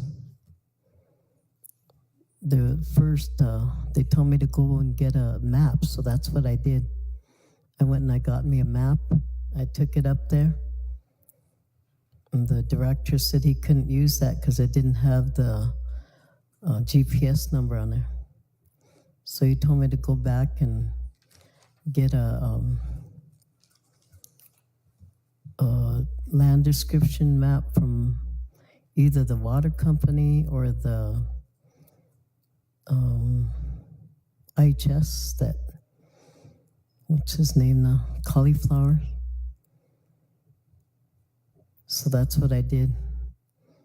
And I got the land description with the map. So I took that back to the office. And I took it in, and he said he couldn't use that again. So he sent me out again. But I've been having trouble like that with him, and it's like he was giving me the runaround. And I know I wrote a message to Chairman Mr. LeVeaux here about it, and I don't know if he ever made any contact or did anything with it. But the reason why I was trying to get this 911 address is because we're having an event. It's going to be a tree planting event, and we ordered a bunch of trees, and the trees would be delivered at this address, but we need it for the mail that's going to bring the trees. And from what I found out, was that some of the people that did get 911 addresses, although they had those addresses, they said that their packages were still lost. Stuff like that, that I was told. So I don't know what's going on with this 911 address, this office, but given the runaround as an elder, I don't have a, but, he put me through. And I don't think that's right. He should, if he has that expertise or the skills or the knowledge, having that office as a director. I don't know how long that office has been in existence. Recently, I heard one of my relatives that just died here east of town in a car accident was calling 911, and there was no 911, address or phone number. There was no response. And supposedly he could have lived, if there was that was available. But I think this office needs to have a dispatcher right on hand there. And I don't know, I was questioning where they get their funding from. And they said they don't get their funding from here. They're under South Dakota Transportation. Now, is that a tribal office or is it a state office? And who's funding them? And why aren't they, why isn't he using that expertise or anything, that technology to create those addresses for people? I know for me especially, I need that address. But I'm given the runaround. Now they're saying that when his assistant called me on Thursday before I left to Rapid City, she said that the land committee told her that I could just use the land description, the map, the description of the land that's on the map for UPS or FedEx, whoever is going to deliver them. So that's kind of copping out or to what, instead of giving the 911 address. So anyway, with that, I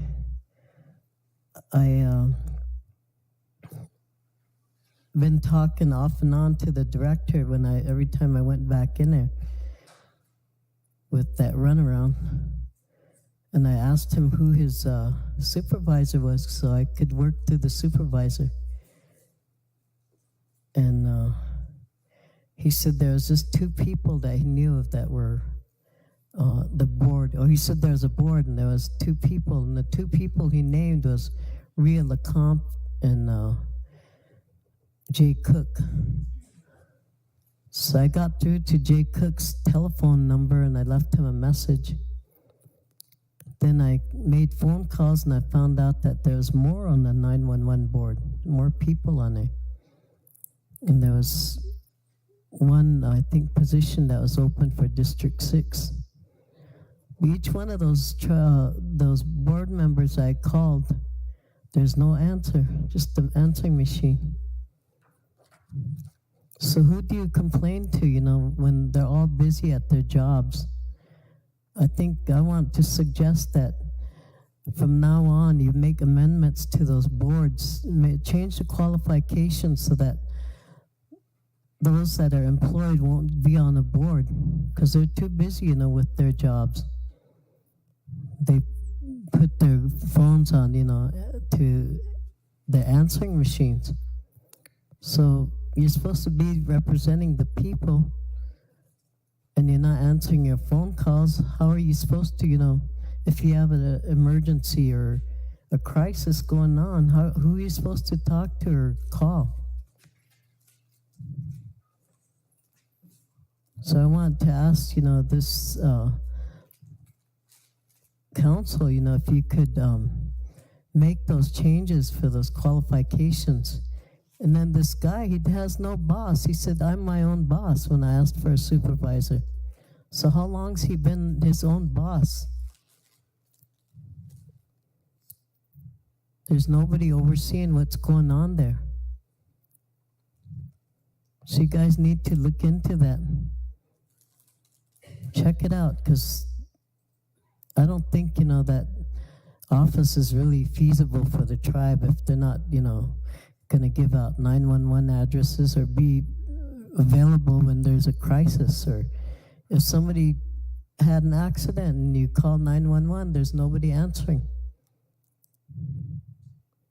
So what's the purpose of the office? I can follow up on that for you, Vivian, and try to get that clarified and get that address for you. And Okay. I have Mr. Kessler wanted to comment. Go ahead.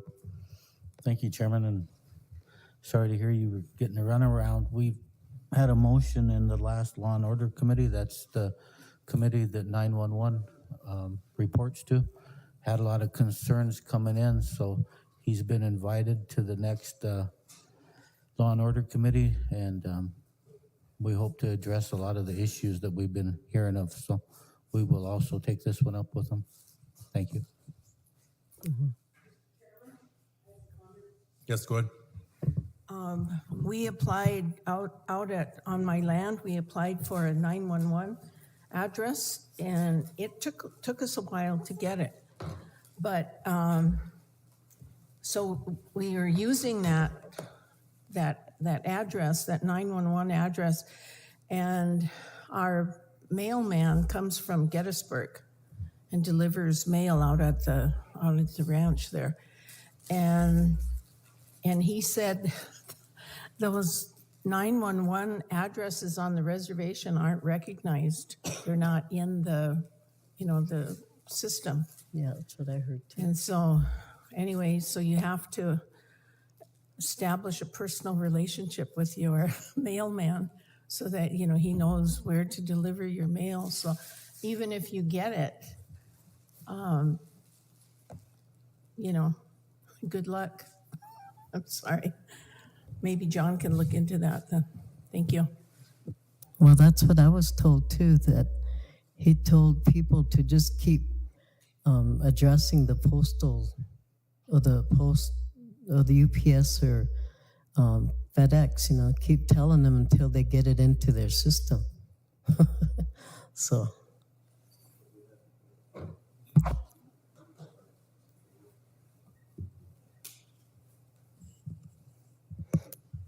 Anyway, so thank you for that, John. Another thing I came here for was to check the status of the Wounded Knee office that was to open here. What is the status of that, Mr. Chairman? Yeah, we can do that one in the claims committee. We'll put that on the agenda and develop the budget and personnel and whatnot needs to be in that, what their duties will be. So we can take that one up in the next claims meeting. Okay. Thank you. And another thing, I'm requesting assistance for this tree planting project. I know we came to council before with that, and that was about 2-3 years ago now, and it was during the COVID crisis, so we was kind of having a time with the weather and stuff, and that all going on. But we was gonna ask to see if we could get a backhoe digger and PO for gas and PO for food from LTM. And it's here in April. We didn't figure out the date yet, for sure yet, but we made the flyers, but we need to get a date set for it.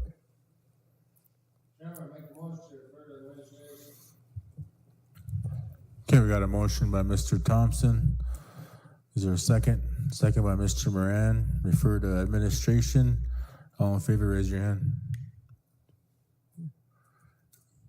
11 yes, 0 no. Motion carries. Okay, thank you. And then another thing I was going to check on was that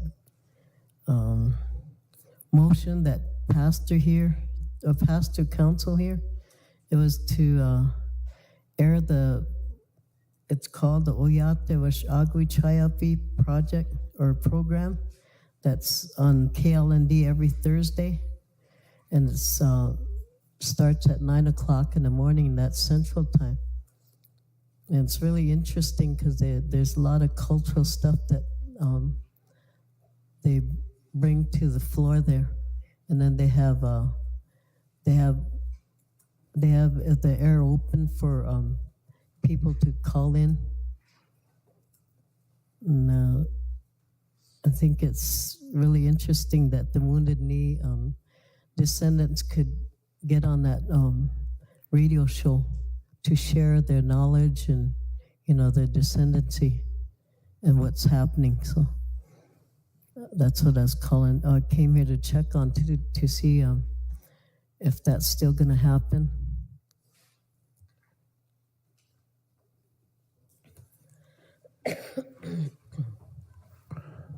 And you wanted the to see if the KIPI could air it on their show here. It's every Thursday at 9 o'clock.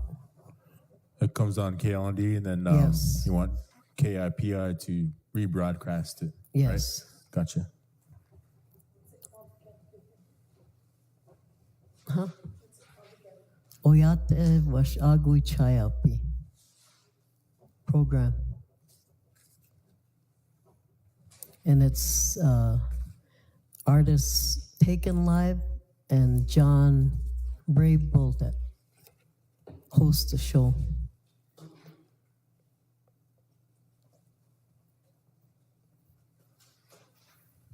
Mr. Kessler? Thank you, Chairman. Make a motion to refer that to the Credco. Okay, we got a motion to refer to the Credco on the request for the rebroadcasting on KIPI, the radio show.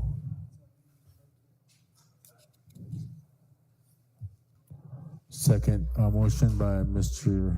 Kessler, second by Ms. Lee. I can do the other one, do both. And I can help with the secretary says it's referred to administration. I can help with Credco and get this going.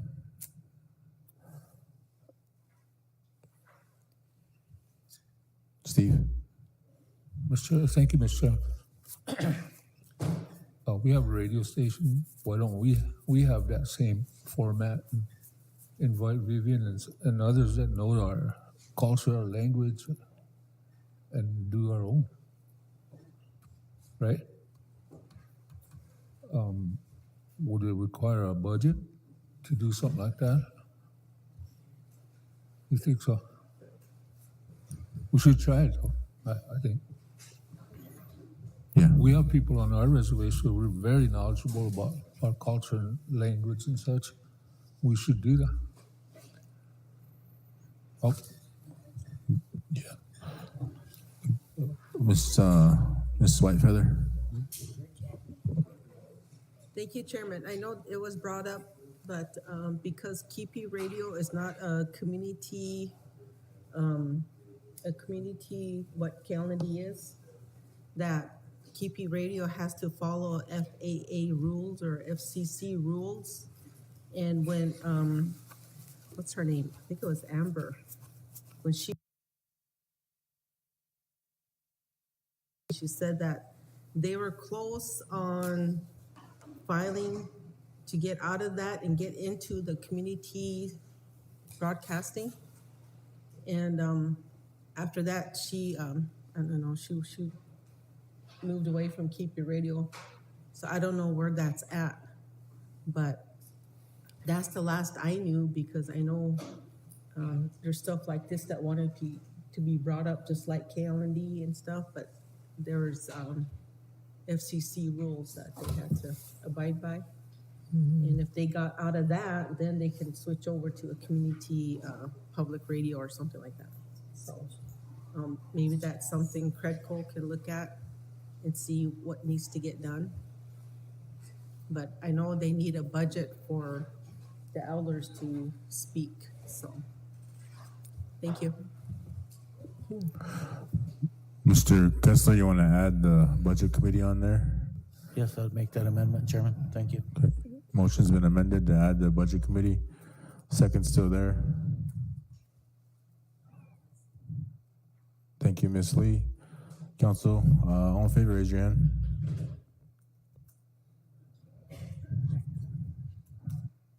At 10, 11 yes, 0 no, motion carries. Mrs. Hayek?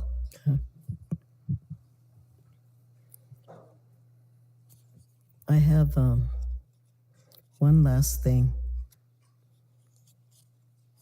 And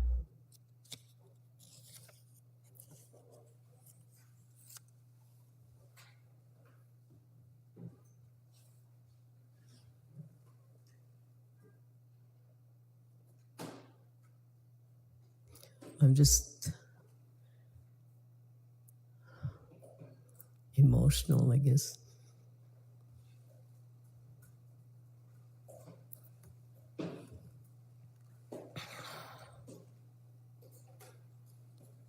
I came here today, this morning, and I didn't think, this could happen here within this tribe. That you guys let one of your leaders go like that.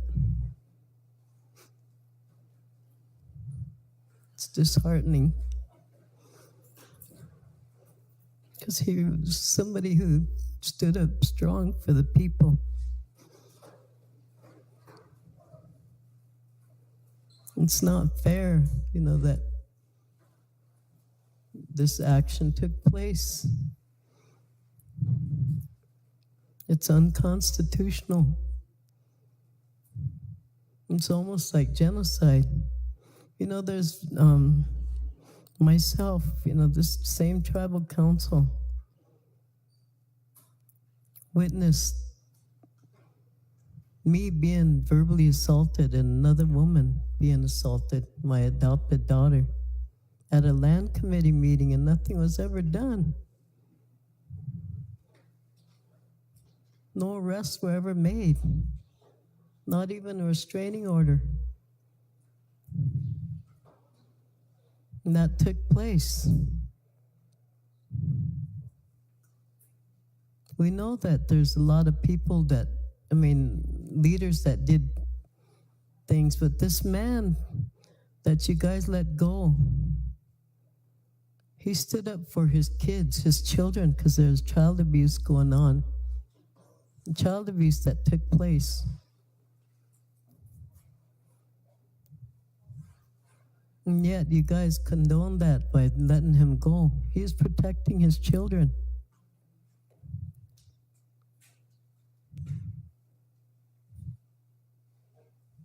He swore to uphold the Constitution just like you guys did. And you guys all have to abide by the laws, the law and order code and the ethics and everything, You have to exhaust remedy before you take actions like what you did today. He still has a chance to exhaust remedy. That's not done yet, and yet you guys took that action. You listened to a non-member. You let non-members come in here and take control. It's like there's a Mimi that's out on Facebook. We're a narcissist, he treats others real good, but his own people he doesn't. It's mean to them. That's the same thing I felt like I seen today. He has children. This leader has children and a wife. And that You guys took all that away from him. He got votes to get in here too.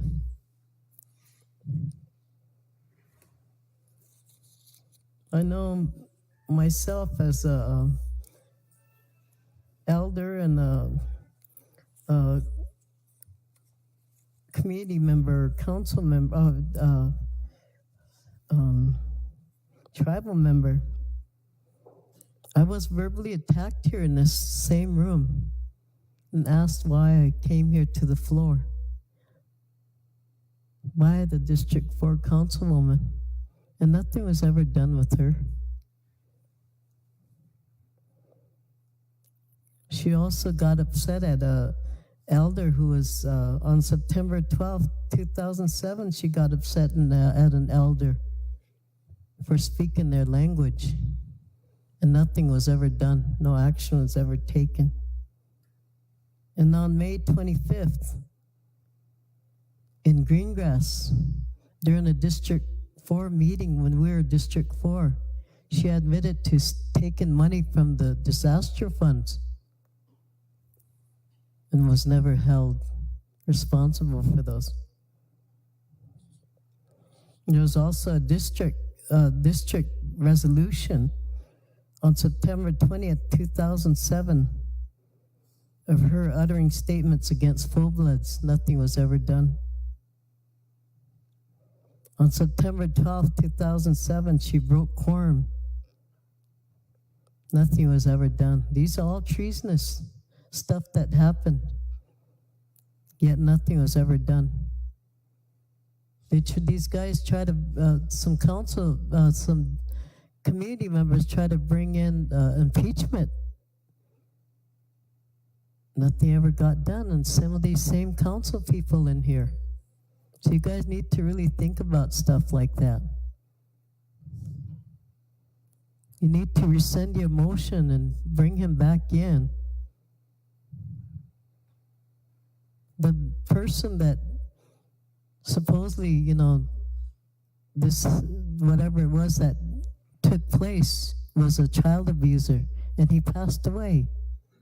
It should have been a dead issue.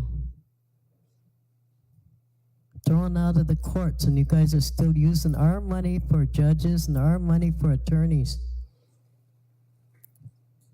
to represent the dead person. I'm really hurt about all this.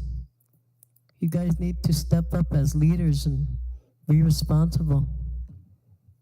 You all swore to uphold the Constitution. Let him exhaust remedy. Bring him back in here. Courts isn't even done. He still has a right to appeal.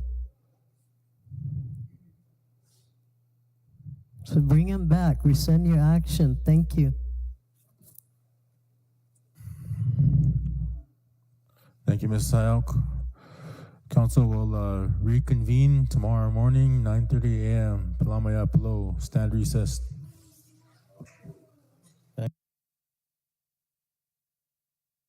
Thank you, Chairman LeBeau.